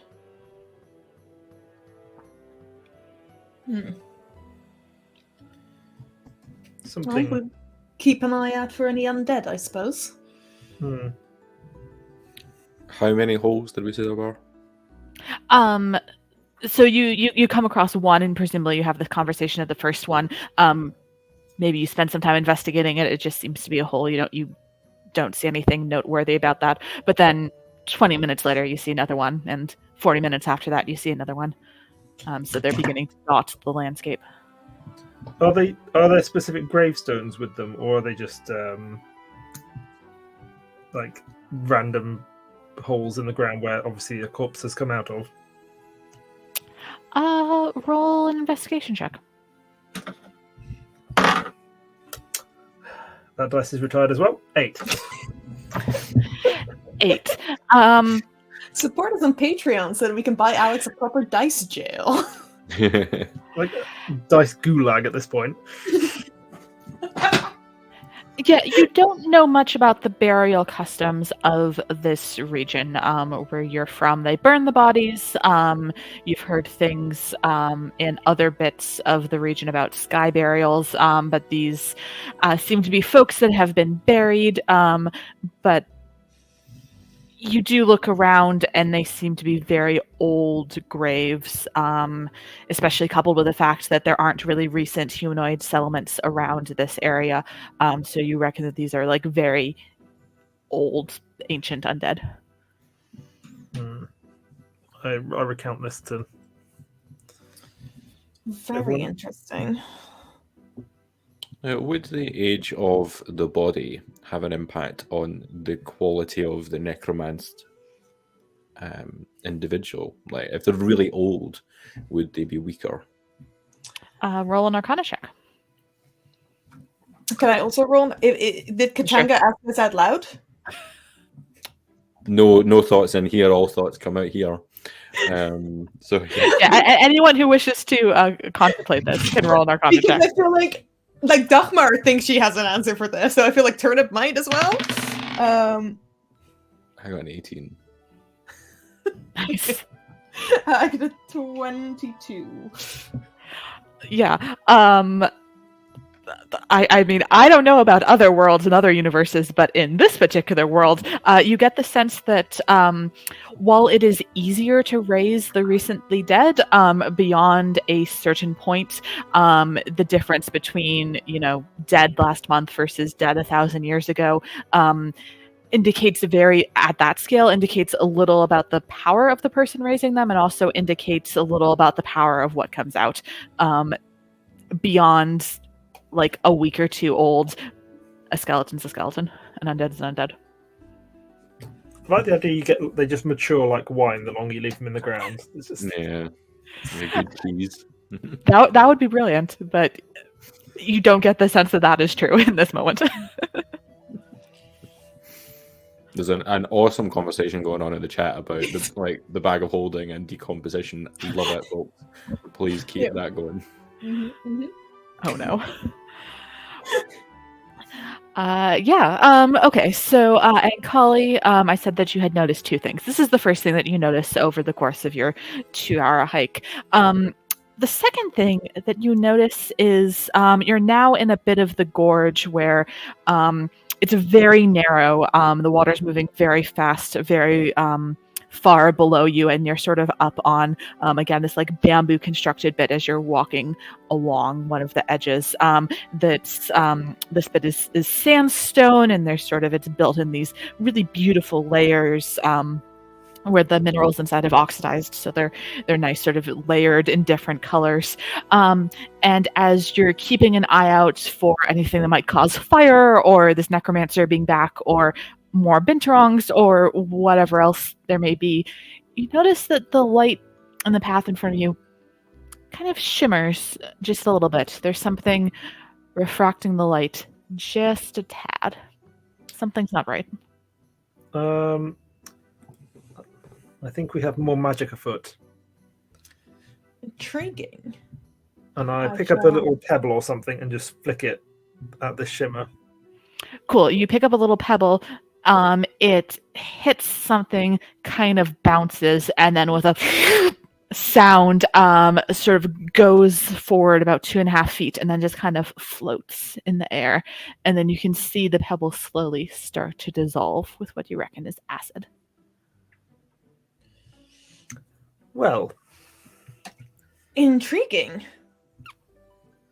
Arcana check? Sure thing.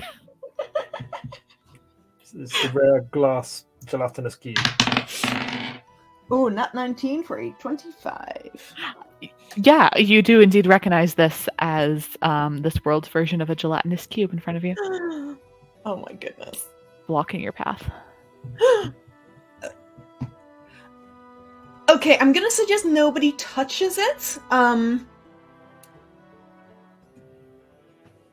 would seem prudent. Can I see? Is there a way around it? Sorry, what is Ketanga doing? Oh, he just pulls his hand back.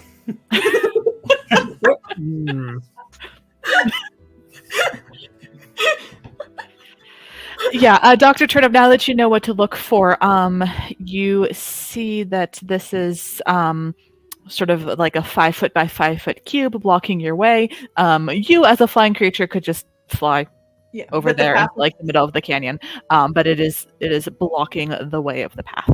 So, just to clarify, is the way of the path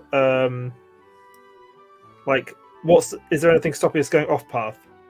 Yeah, so at the moment it's like a very, very steep gorge, and then you're on a constructed like bamboo pathway, very narrow, that's leading you along the gorge.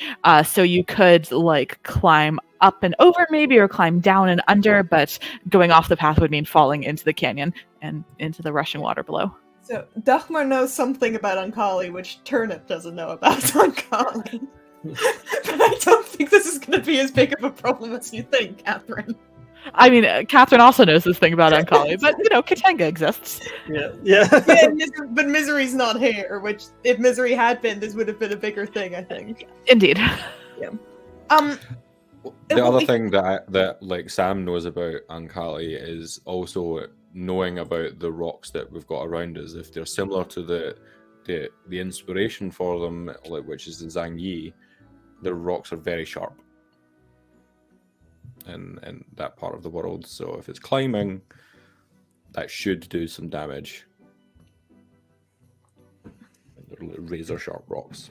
Yeah, but razor sharp rock damage, I think, is preferable to gelatinous cube damage. Ketanga, can you turn into things that fly? Ooh, can I at the level that I'm at? I don't think you can. I don't think know so. if I can. Okay, I will pitch slightly out of character here because you can't turn into things that fly, but you could, for instance, turn into things that can climb along walls. Or something small enough for a certain fairy to carry.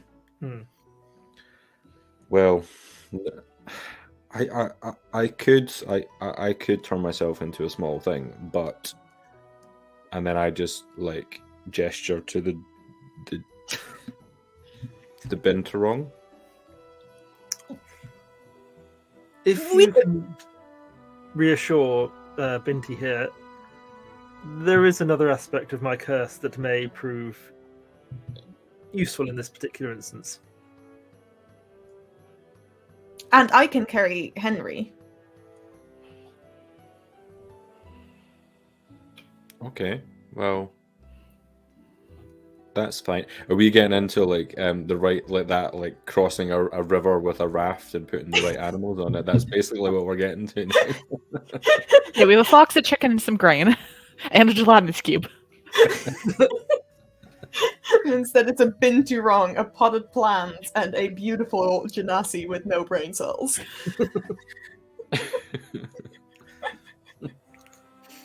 Well, I'm happy to turn myself into something carryable.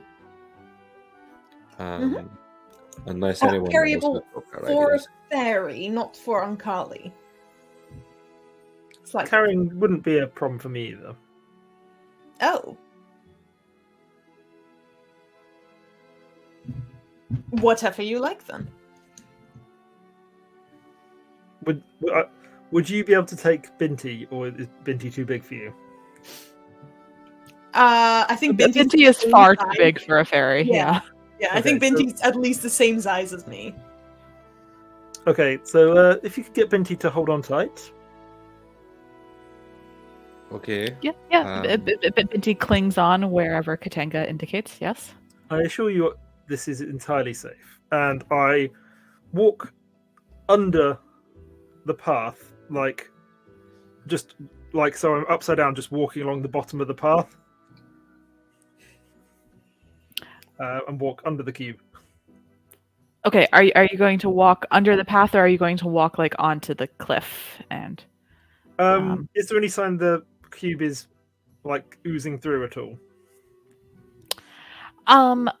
I mean, with the roll as high as you guys got, you would know that gelatinous cubes can swipe out at people. It's not just from running in; they can. But They do have a reach. If I was underneath the path, walking along the bottom, like that. Yeah. So right. Like there's cube. That's not gonna. So the path is functionally It's like a wall. path with cliff going up and cliff going down. Alex. Yeah. So yeah. Like there is no underneath the path. Oh, okay. Well, no, like there is an underneath the path, but underneath the path is also underneath the thing which can reach out. Okay, and in that case, I will just walk up the cliff. Cool. Yeah. So you walk up the cliff, having been warned by Dr. Turnip to give this area a wide berth. Binti sort of squeaks and holds on tight. Just giving reassuring petting. Great. Ketanga? No problem at all. I'm just. Are you walking across the cliff underneath, or are you over the top? I walking think. over the top. Okay. So imagining what like Katanga's brain would have done, like to have watched like you disappear underneath the ground. Well, that was what I was originally intending, but then Yeah, just like also taking Sam a moment to catch up with it and how it visually looked. Yeah, I mean, I'm just ironically, gonna. this is a thing a monk would learn sooner or later anyway. But I am going to wild shape into a snail. That's what I was hoping you would say. I'm gonna take you. I'm gonna put you on my hat. I'm gonna pick up Henry and just fly over in a wide berth. Great. And I mean, then a we pod Henry full of down. soil is fairly heavy, so you are flying slowly. But yeah, no problem. You give it a wide berth. Yeah. The And I snail will looks great on immediately your hat. put the pot down as soon as I think we're out of range. Great. My arm's hurty. I'm gonna stay a snail for a while. Oh, Excellent. Ketanga. Oh, fine. In that case, I will temporarily put your pots in the bag of holding because well, actually, Ankali, can you carry the pots and can Binti walk? I suppose so. Yeah. Then take a walk. All right. In that case, I guess we'll carry on. And can I, like, if the pot is still being carried, can I just sit in the pot with Henry? I'm a Yeah. snail. It seems like it, like in amongst the I grass. put you on my hat, so you didn't tell me you wanted to be in the pot. Okay. Also, like the idea that if Henry is still sentient, you've just like that's the equivalent of carrying like a human around with like a leopard or something.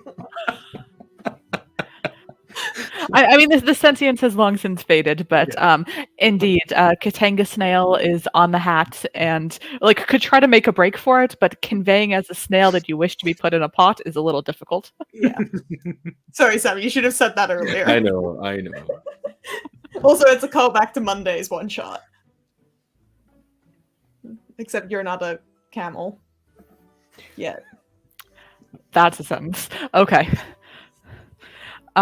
Yeah, so given that that Misery's not here and that I forgot that druids can wild shape because I'm an idiot, we have avoided the gelatinous cube. But the gelatinous cube got to dissolve a very tasty pebble, and I'm sure that made it happy. So yeah, we carry on up the gorge.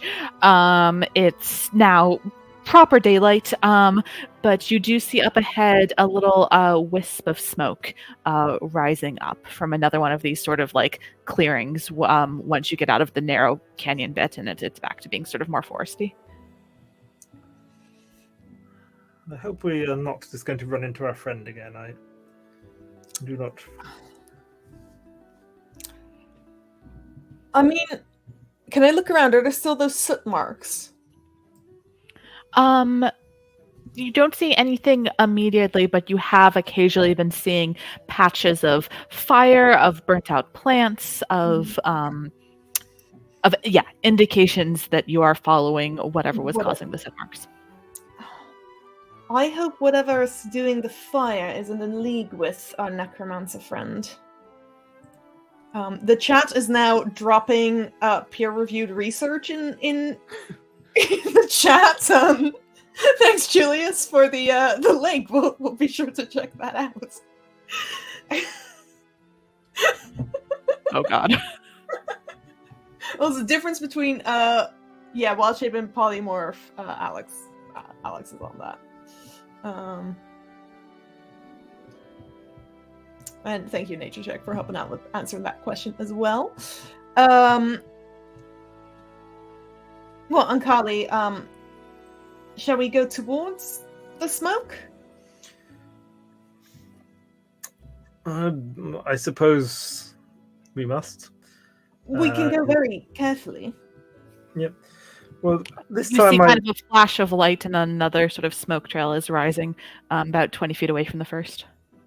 My little eye stalks will just extend like my little amatophores, and one will look one way and one will look the other. Just to be like, and I can spin the whole thing round. So I'm getting like a full 360 view right now. You can take an inspiration dice just for the word amatophore. That's great. I have some concerns that this might be some sort of attack if more are appearing, so perhaps we should make haste. Yes, I think. I mean, the last thing this region needs now is a forest fire. Shall we? Yep. Then we Okay, shall. so are you approaching stealthily, or are you just like running forward? Can we stealthily run forward? I'm not running. You can certainly try, but I'm not even running. Yeah, I think. Yeah, I don't think run, but I think just like normal pace. Normal pace, yeah. Yeah, I'm fine with that. Okay, are you stealthily normal pace though, or are you just normal pacing? Normal pace. I Just feel. normal pace. Okay. Yeah. Cool. Yeah, so these things notice you at about the time that you notice them. There are floating at about head height for the for Ankali, because no one else is here. Floating at about the level that Dr. Turnip typically flies, there are these two tiny humanoid skulls glowing green out of their eye sockets and sort of around in a halo around their heads. And they have been shooting jets of fire at various plants. And as the plants shrivel and die, they seem to like grow and glow a bit in their flames, almost as though they're sort of sucking energy out of the dead plants. You approach. You do not stealth. They turn and look at you simultaneously. I need everyone to roll initiative. I have, at this point, as we were rushing, I will have taken Ketanga off my hat and into my hands, so that if and when Ketanga returns the Ketanga shape, Ketanga is not on my head. Just throw Ketanga as a snail at the skulls. I might do that. We'll see. Okay. Load Ketanga into the gun. Quick, Hogan, our resident gun expert, what would happen if you fired a snail from a pistol? I think you get a dead snail, probably. Yeah, I think the snail explodes. But remarkably, the flame skulls got a 23 because the dice hate you guys, but they like me. Anyone get above a 23 on initiative? I got a 23 as well. Nice. What's your dex? It is 16 plus 3. Their dex is 17 plus 3. I'm really sorry, but Ketanga will go immediately after Ketanga the snail. This snail is ready. Anyone get 15 to 22? 16. 20 to me.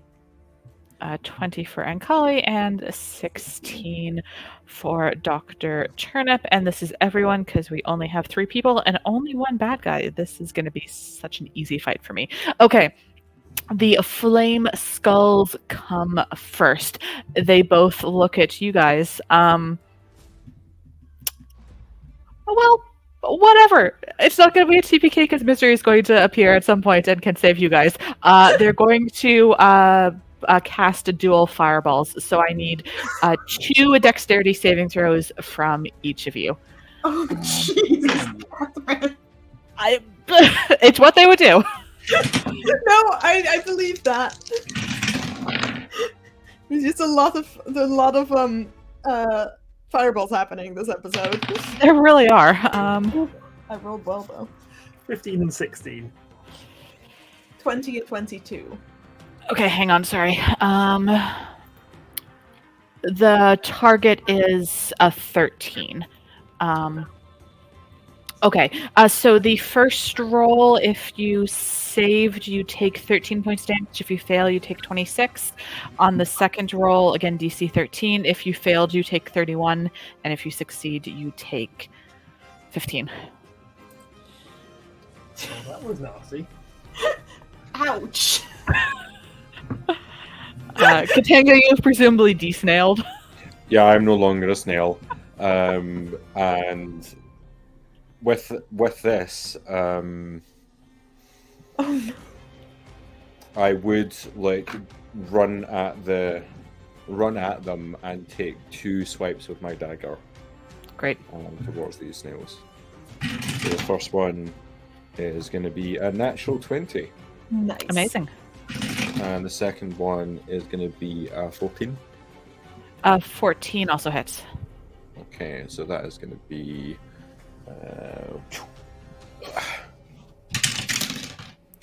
so that is going to be 14 points of damage and 7. Okay, this is just a normal dagger, right? Not... Yeah, regular. Okay. Dagger.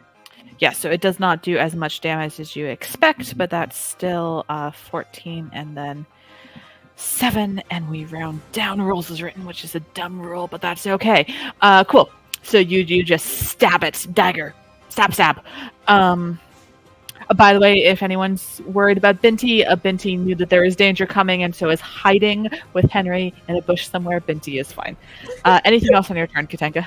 Just picturing Ankali quickly putting Henry down in a bush. Not use my bonus action to move out of polymorph, move out of wild shape. So that is me. You would have moved out of wild shape due to the damage you took. Yeah.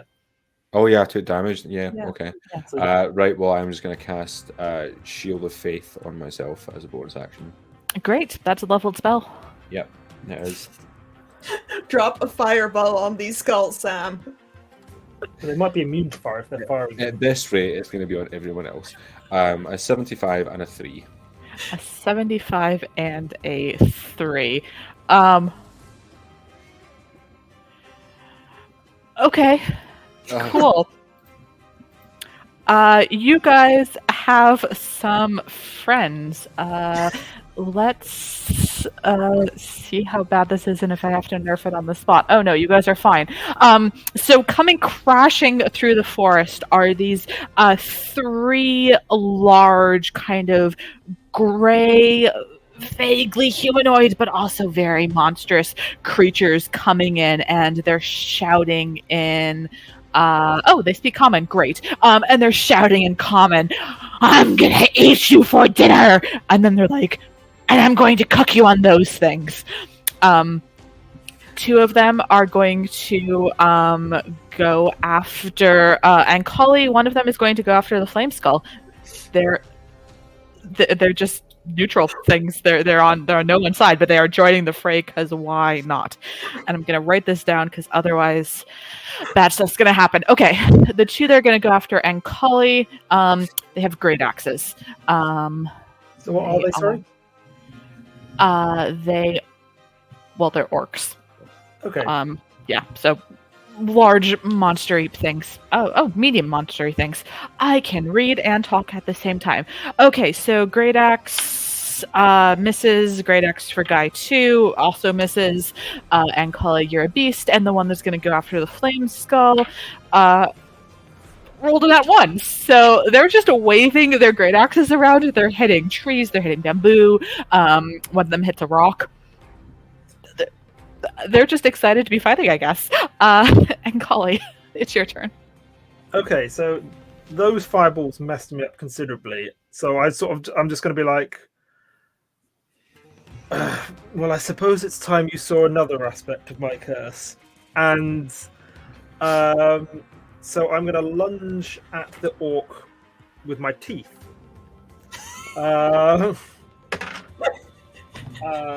So that is dirty 20 to hit. Yes. And I'm going to use Fanged Bite. So as you see this, like, a third eye sort of emerges on my forehead, and my teeth sort of emerge into tusks, and my eyes glow red. And I sort of like chomp into its sort of collarbone. Is there marrow in collarbones, or is it just in femurs? Anyway, something. Yeah, I think there's marrow in collarbones. Yeah, there is now. Yeah. There's marrow in all bones. Yeah. Okay, even the skull. I had a feeling there was something wasn't in. Anyway, so that will be nice maximum damage. So 7 points of piercing damage there, which also heals me for the same.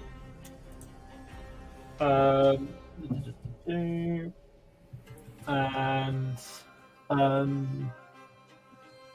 a bonus to the next ability check or attack roll you make. So I'm going to attack him again with another bite.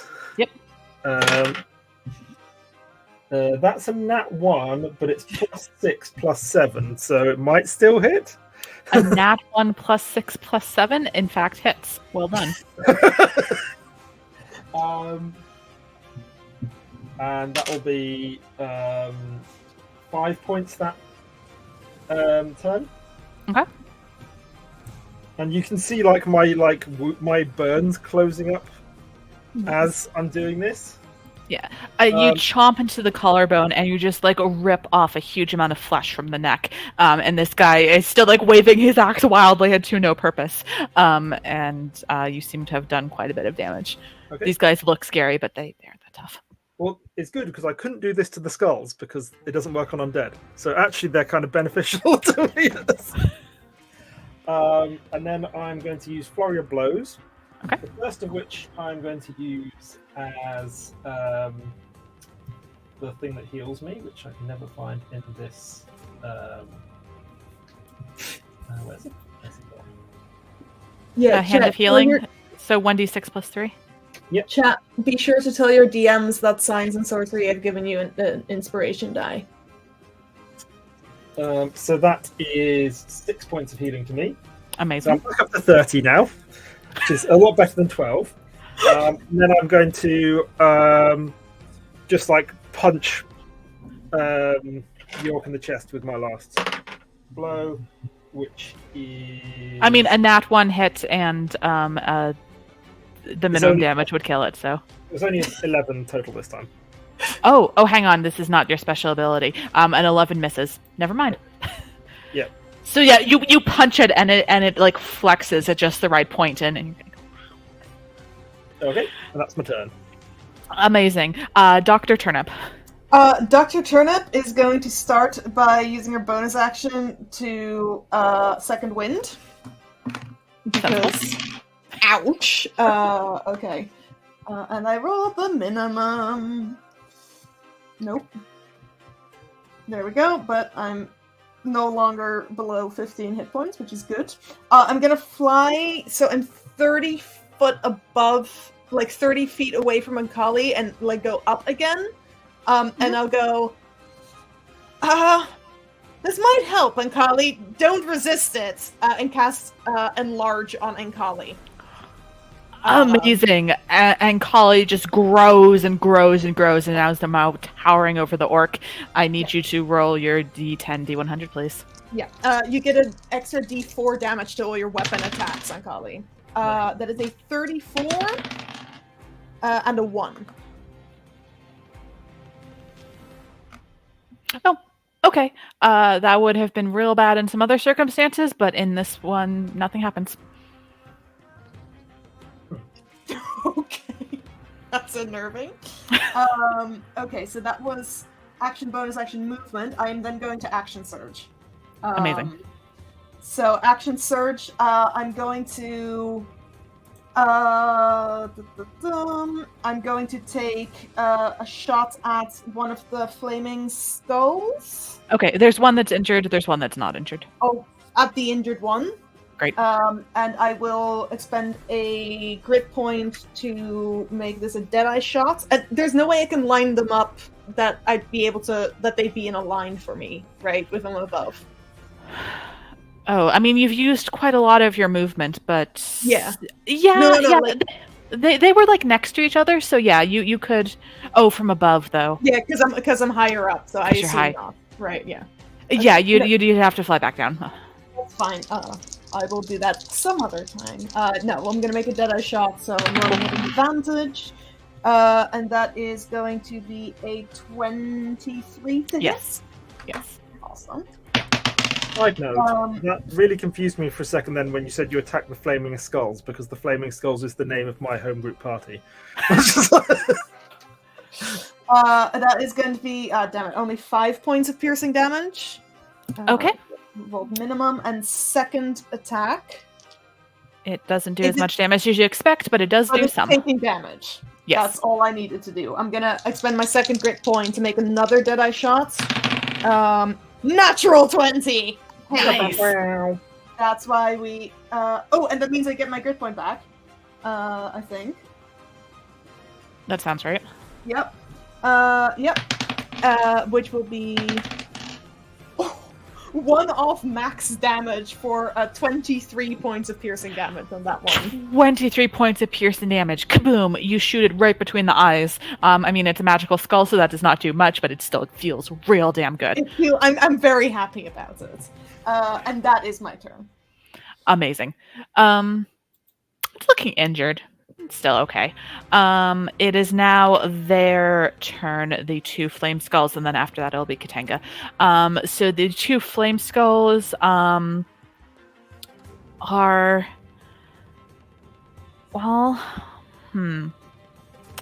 Dr. Turnip are the one who just went, so they're going to both turn and look up at the flying fairy and both shoot out of their eyes fire rays, so they each get 2 attacks. So Let's remember, you can donate to try to help the party. yes, so one is a 17, one is a 24 to hit. I think both of those hit. Yep, this is a... Oh my god. I have to math. This is a lot of math. I'm real sorry.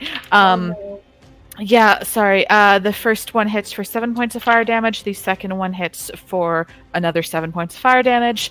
Second flame skull goes. Boom, boom. That's 1 hit, 1 miss. And that's 3 ones in a row. 3 points of fire damage. Okay, I'm still up. Still up. Okay. So pew pew pew. Three beams of fire coming out of these eyes, and then the 4th one just goes wide. Ketanga, it is your turn. Can you remind me of who's where, just so I can... Yeah, sorry. There are 2 flame skulls next to each other. You are up against one of them, or both of them if you want. There's also 2 of the orcs are in this fray.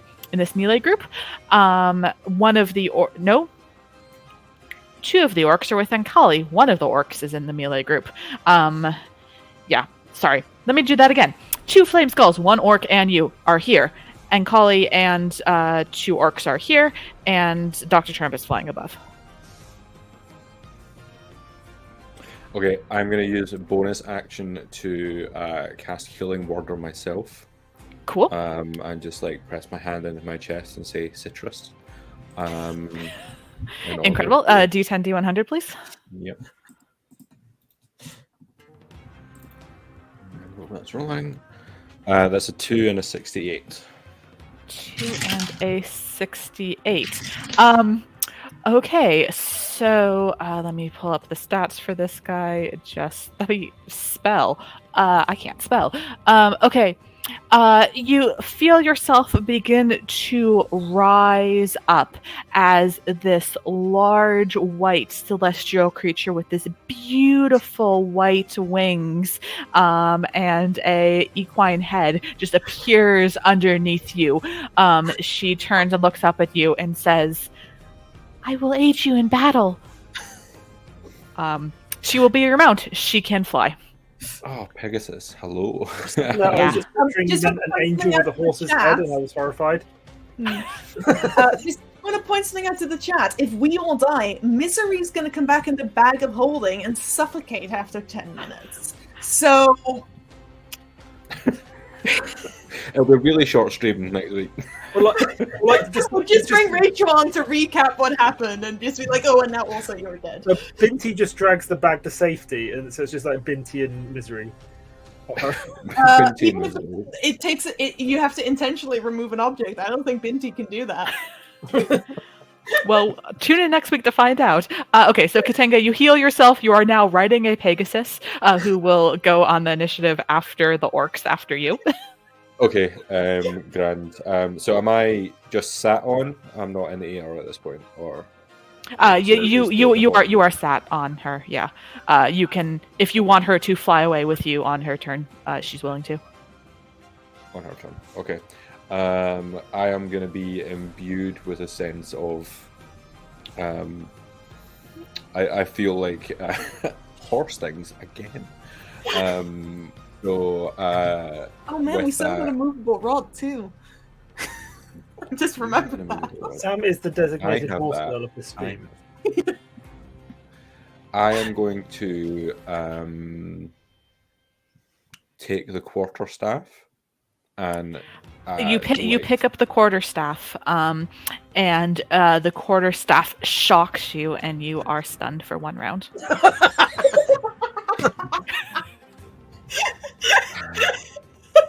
You think I had forgotten? I had not. No, I knew something was going to happen. Grand. Okay. Yep. So that's the end of your turn. It is the orc's turn. One is attacking the flame skull. Good job, orc. You hit the flame skull with your great axe. How much damage do you do? A d12. I never roll d12. It's really exciting. Cool. It does 11 points of slashing damage to the flame skull. Good job, orc. Then the two who are attacking Ankali are going to attack Ankali. One is a nat 1. The other is a 24 to hit you, Ankali, and does 14 points of slashing damage. Rolled an 11 on the d12. Just did like... That is the orc's turn. As your mind freezes, Ketanga, would you like to direct the Pegasus to fly away, or would you like her to just attack in place? I'm just gonna be kind of slumped against the neck of this flying horse and say, "Peggy, get me out of here." Okay. She launches into the air, flies off with you. She has a fly speed of 90. You are stunned. You gave the direction that you gave, so she's going to fly all 90 feet away. She will take the attack of opportunity. You will not, because it's involuntary movement for you. This is probably not how mounted combat actually works, but it is how it's working tonight. So the flame skull attacks of opportunity against her does hit. So she takes 11 points of fire damage to the Pegasus. Why did you guys summon so many things? This is going to be such a nice fight. Again, You're like, this will be an easy I feel like fight. there's a collective you there, and this is all Sam. Yeah. Anyway, Ankali, it's your turn. Dr. Turnip on deck. Okay, gonna go for a bite on the orc. How rough is he looking? One is looking incredibly rough. The other is uninjured. Okay, I'll go for the uninjured one because I want to make sure I can drain as much HP as I can. I'm assuming a 23 will hit. Yes. And because I'm giant, I do more damage and thus heal more health. Which is good. It's an extra d4 and weapon attacks, I believe. It is a natural weapon, it's considered. So Okay. Yeah. Yeah, DM ruling, but yeah. Yeah. Add your d4 to the bite. That sounds like a weapon to me. Well, that was pants rolling. I suppose your team So that's a also total rolls of 6 piercing damage. Okay. And I drain more marrow, not from the collarbone, as chat has established. Okay. Just like his arm or something. Okay. So then I take my second attack at the injured orc. Okay. 25 to hit. Yes. It's dead. It's dead. You kill it. Yeah. And then flurry. I want to point out for you, Sam, in the chat, it wasn't a python, it was a boomslang. They're not pythons. Pythons are not You're venomous. right. You're right. Boomslangs are incredibly venomous. Flurry of blows. First one is healing, which was it D6? I can have... Yeah, 1d6 plus 3. Okay, so that's that.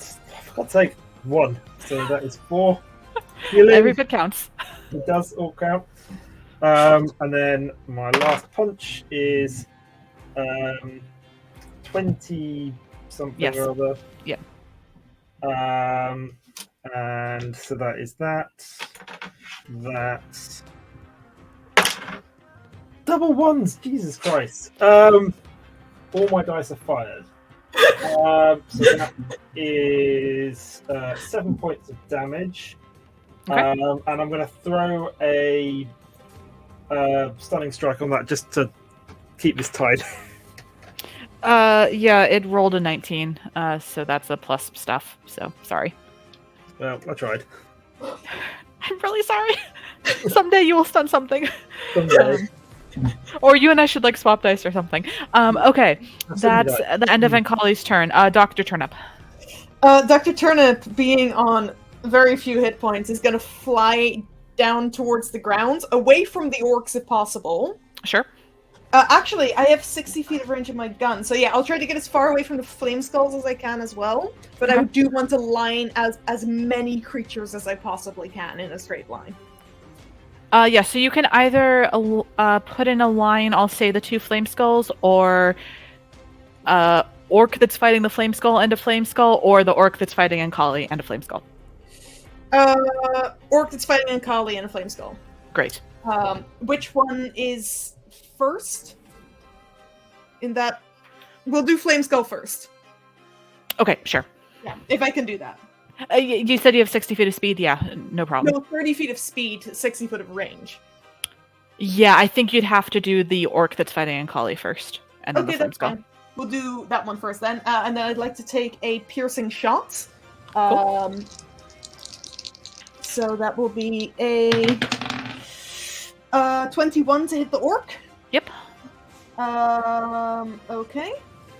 And that will be 7 points of piercing damage. Yep. You shoot the orc directly through its chest, and it just looks astonished and then topples over onto the ground, dead. Is this a ferocious enough enemy to regain me a grit or not? No, right? No. Sorry. It's something Sam summoned, so I assume not.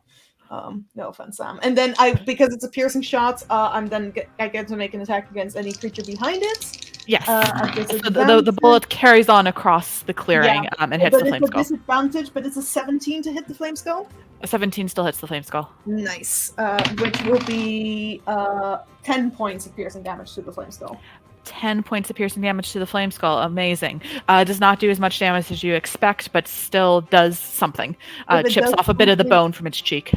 I'm happy with that. And I'm back within 5-ish feet of the ground, just in case I get knocked out and go unconscious. Okay, and you're trying to be as far away from the flame skulls as possible, but still within 60 feet. Great. Yeah. Yes. And that is my turn. Okay. I'm just going to write down distances so that I don't forget. Not doing a map was a bad call, it turns out. Okay, it is now the flame skulls. I've made things more complicated for you as well. Catherine, tell me if things line up. No, it's the addition of the orcs to the Pegasus where I'm like, oh god, new monsters, what do I do? Okay, it is the Flame Skull's turn. The one that you just shot is going to go after you. The one that's got attacked by an orc is going to go after the orc. So the one that is going after you, Dr. Turnip, is a nat 20 and a 15 to hit. The 15 misses? A 15 would miss, yes. I'm sorry. I have 3 hit points, Catherine. Well, I rolled 2 6s and a 2 on my 3d6, so that's 28 points of fire damage. Yeah, I am unconscious again. Dr. Turnip is down. However, Dr. Turnip called herself as being 5 foot from the ground, so she does not take any additional bludgeoning damage. Yep, the one that's going after the orc is going to go after the orc and hits the orc no problem, and there's no way that it's not going to kill the orc. So the orc is dead. That's what I was hoping would happen. Goodbye, orcs. Okay. Ketanga, you are 90 foot in the air on a Pegasus. What are you doing? The only thing that I can do from this distance, I am going to use my last second level slot to look at the one that just killed the orc and cast Moonbeam. Oh, that's fun. D10, D100 first. Mm-hmm. What did you say, Alex? Will that hit both of them? No, it's only 5 foot radius. Yeah. That is 94 and a 6. 94 and a 6.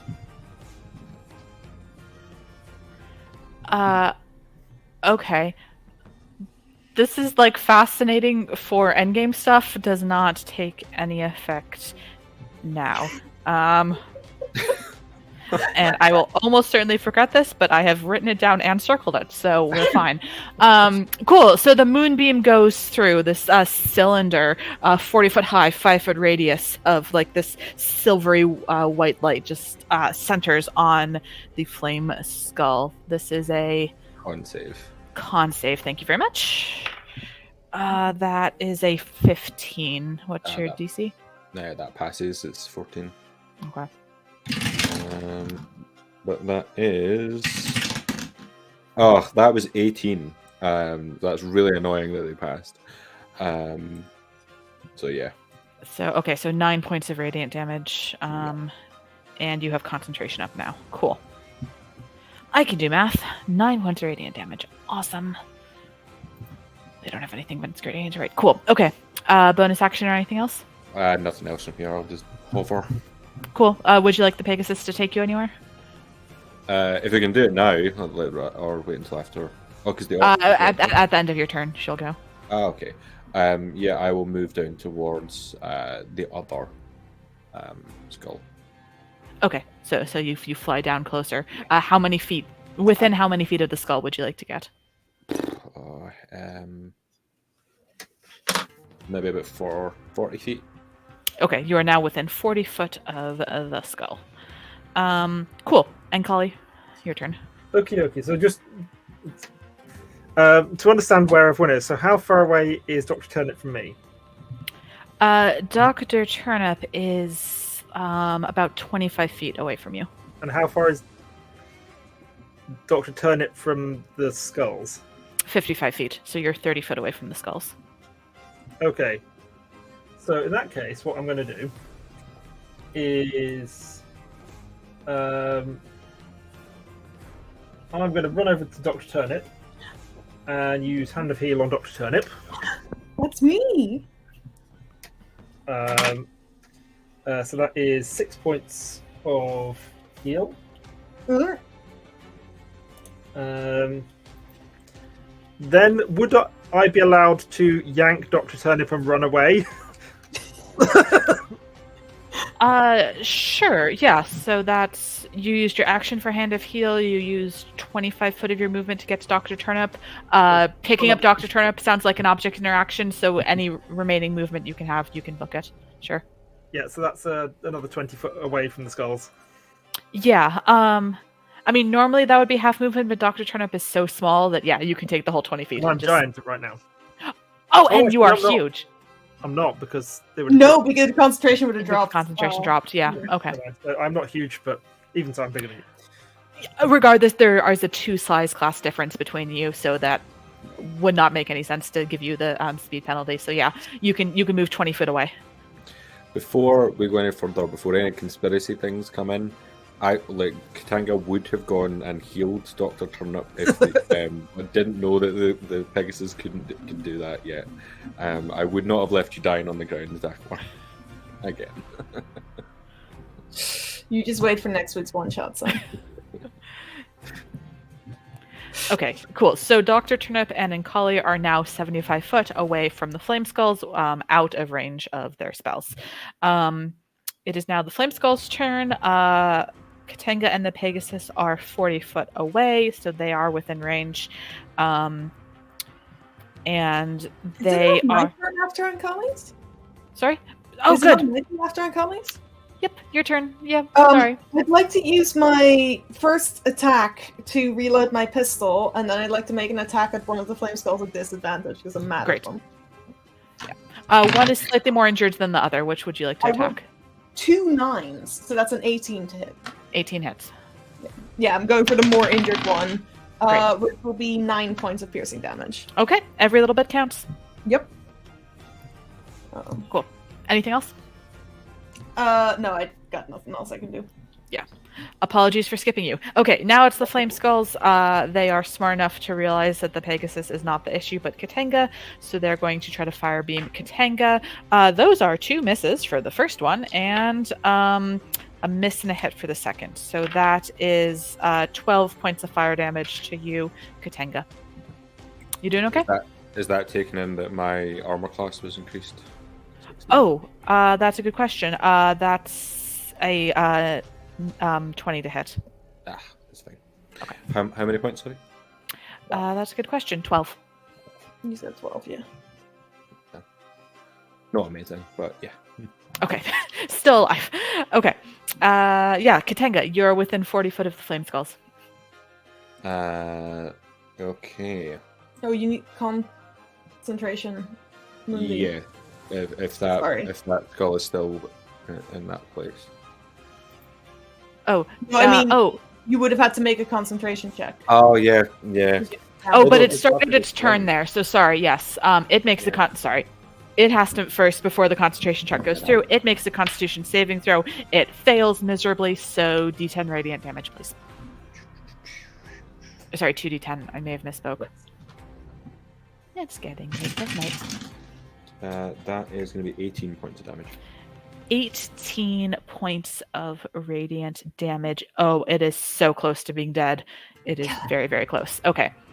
Now your concentration check goes in for the 12. Yeah. Which is a 21. Amazing. Moonbeam is still up. Now it is Ketanga's turn. Sorry. Right. Now I would like the Pegasus to move closer, if it can. Great. Yep. To the one that's looking a bit better right now, not the one that's on his last legs. Yep. Yeah, it doesn't have legs. And now I'm going to use, hopefully, this quarterstaff is back to normal after 1 year. As you go to reach for it, it gives a little warning spark. Oh, okay, maybe not. Okay, we won't do that. And instead, I'm gonna produce flame and throw at the skull. Okay, so this is fire damage, right? That you're throwing at it. Yeah, which I know is not going to do very much, but it's in fact going to do nothing. I'll save you the roll. Oh. Yeah. So Ketanga throws his flame at the flame skull, and it just absorbs it. And the flame skull kind of winks at you. No effect. I want to point out this is the second time one of Sam's characters has suggested fighting fire with fire on Science and Sorcery. That was Alex. Oh, it was Alex the first time. Yeah, come on. Alex Evans, yes, not our current Alex. Or any of the other many millions of Alexes we've had on the show. Too many Alexes. Okay, well, I guess that's it. Sorry, bro. Does the Pegasus get to make an attack? If you want to fly all the way next to it, the Pegasus can make an attack, sure. Yeah, I would Cool. like that to happen. Cool. Yeah, so you direct the Pegasus to go all the way over to the Flame Skull and to the one that's like on death's door. She will make an attack with her hooves. She will succeed. Would you like to roll the 2d6 plus 4 to kill this thing? Yes. And that is 9 points of damage, bludgeoning damage. Yes, with the 9 points of her bludgeoning damage, she rears back. You hold on. You are very good with animals, my friend. She crushes the like back of this thing's head, and it just crumples. The flames extinguished. One skull left, though. Pat her on the neck and just say, like, "Good girl, good girl." And that'll be me. I am here for you. I will protect you. Okay. Ankali, your turn. I love how your animal. Okay, so how far am I away from the remaining skull? 75 feet. Yeah, that's annoying. Alright. Oh, no, okay, I can make that work. Let's go full speed, bonus action, step of the wind to get into melee with them. Ankali basically vanishes and reappears. I'm pretty sure the turnip is no longer being carried by Ankali. Yeah. Just again, yes. Yeah. I do not want to be in melee range with these things. Yeah. And I shall take 2 arm strikes. 18 and 27. Both hit. And come on, you dice haven't betrayed me yet. Let's go. Okay, let's have a nice rainbow dice. Maybe that'd be nice. Rainbow dice and tiger's eye, go. Yes, that's more like it. So that is 9 plus 10, so 19 points of bludgeoning damage. 19 points of bludgeoning damage. Unlike the piercing that other folks have been using, the bludgeoning damage seems to crush the skull, no problem. So this thing is also looking very, very bad. And that's my go. Cool. That was Ankali. Dr. Turnip. I was 75 feet away, you said? 75 feet away. I will fly so that I'm 60 feet away, so I'm not rolling a disadvantage, and I'm going to take 2 shots at the skull. That is a 23 to hit. Yep. And a 17? Also hits. Nice. For 23 points of piercing damage. Dr. Turnip, please describe how you kill the final flame skull.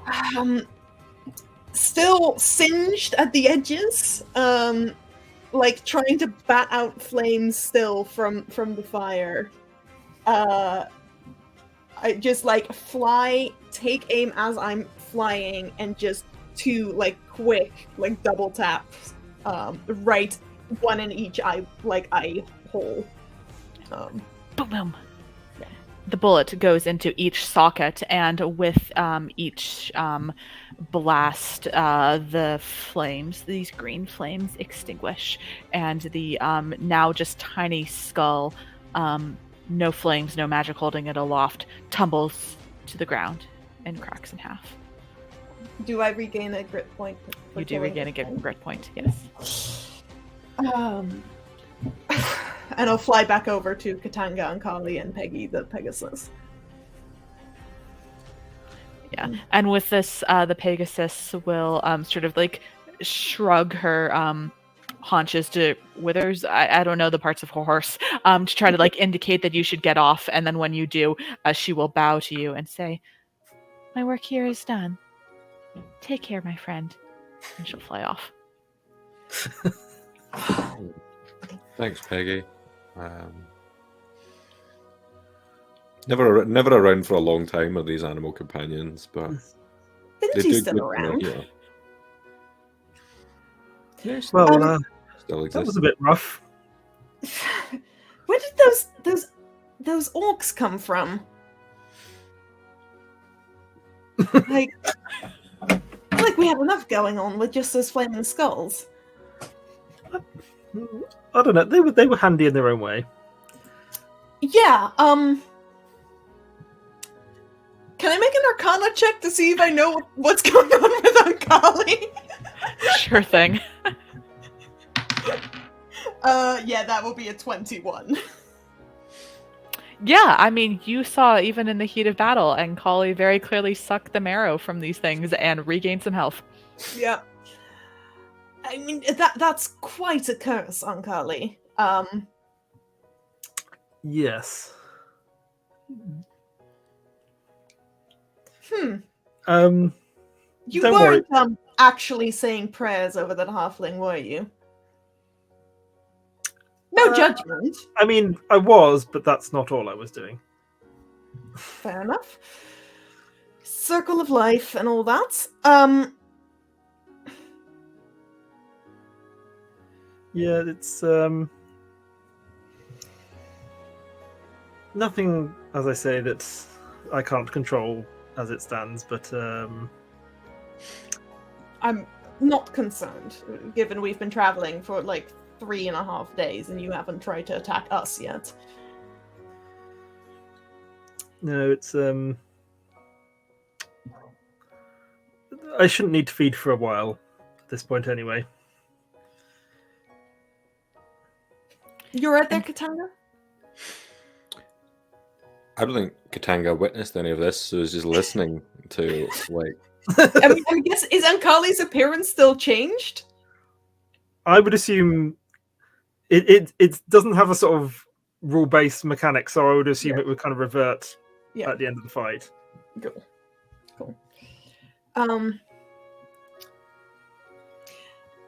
Now, Catherine, Dachmar knows something about flame skulls that I don't know if Turnip knows. Can I make another Arcana check to see if she does? Yes, Dr. Turnip is going to ponder the flame skulls for a sec. Yes. And Kali, you can as well because you've spent time It's- around undead. Yeah, it's a 14 for me for Arcana. Okay. Can I? Is it Arcana or is it History? You can roll history if that's higher, sure. Or it could also be religion, I guess, but for me the modifiers are the same for all of those. That dice is going to the banished pile with that another 2. Yeah, and Kali, you're still a little buzzed from the fight. The adrenaline is still pumping in you. Yeah, I mean, Dr. Turnip, even with a 14, yeah, you would know that flame skulls regenerate unless certain things are done. You know, holy water would do it, as would various magical spells. But yeah,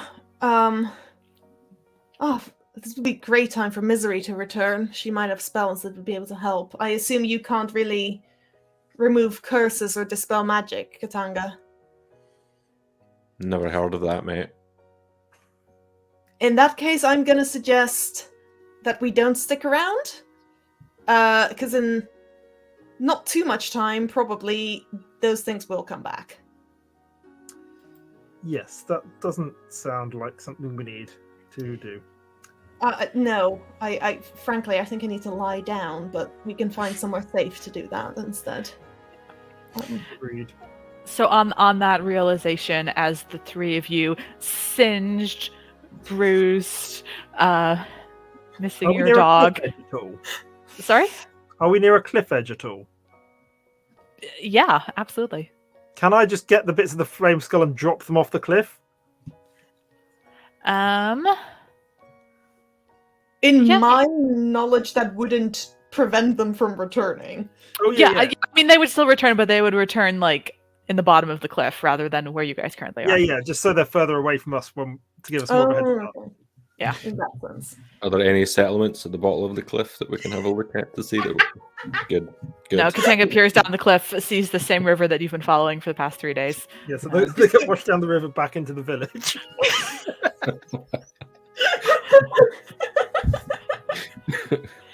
Yeah.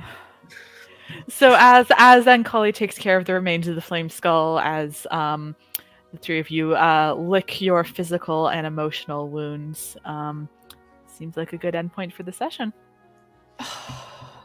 Good job not dying. It's a close one, I think. I don't know how many hit We'll be back points. next week. We need you.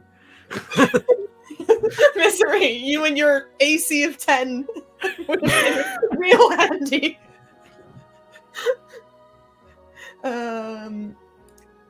Yeah, I don't know. Like, I feel like we were all very, very bad on hit points from the very start of that fight. Yeah. Did you make both saves as well, Sam? For the fireballs? Yes. Because I think if one of us hadn't, I think one of us would have already been out. Yeah. A quick note: Misery's stats have not yet been updated to level 5, and I think level 6 next week. Catherine, is that right? Yep, level 6 is your next long rest, whenever that may be. Well, if it's around 3 p.m., it'll be right now. Yeah, it is indeed around 3 p.m. Look at that. Just not in this location.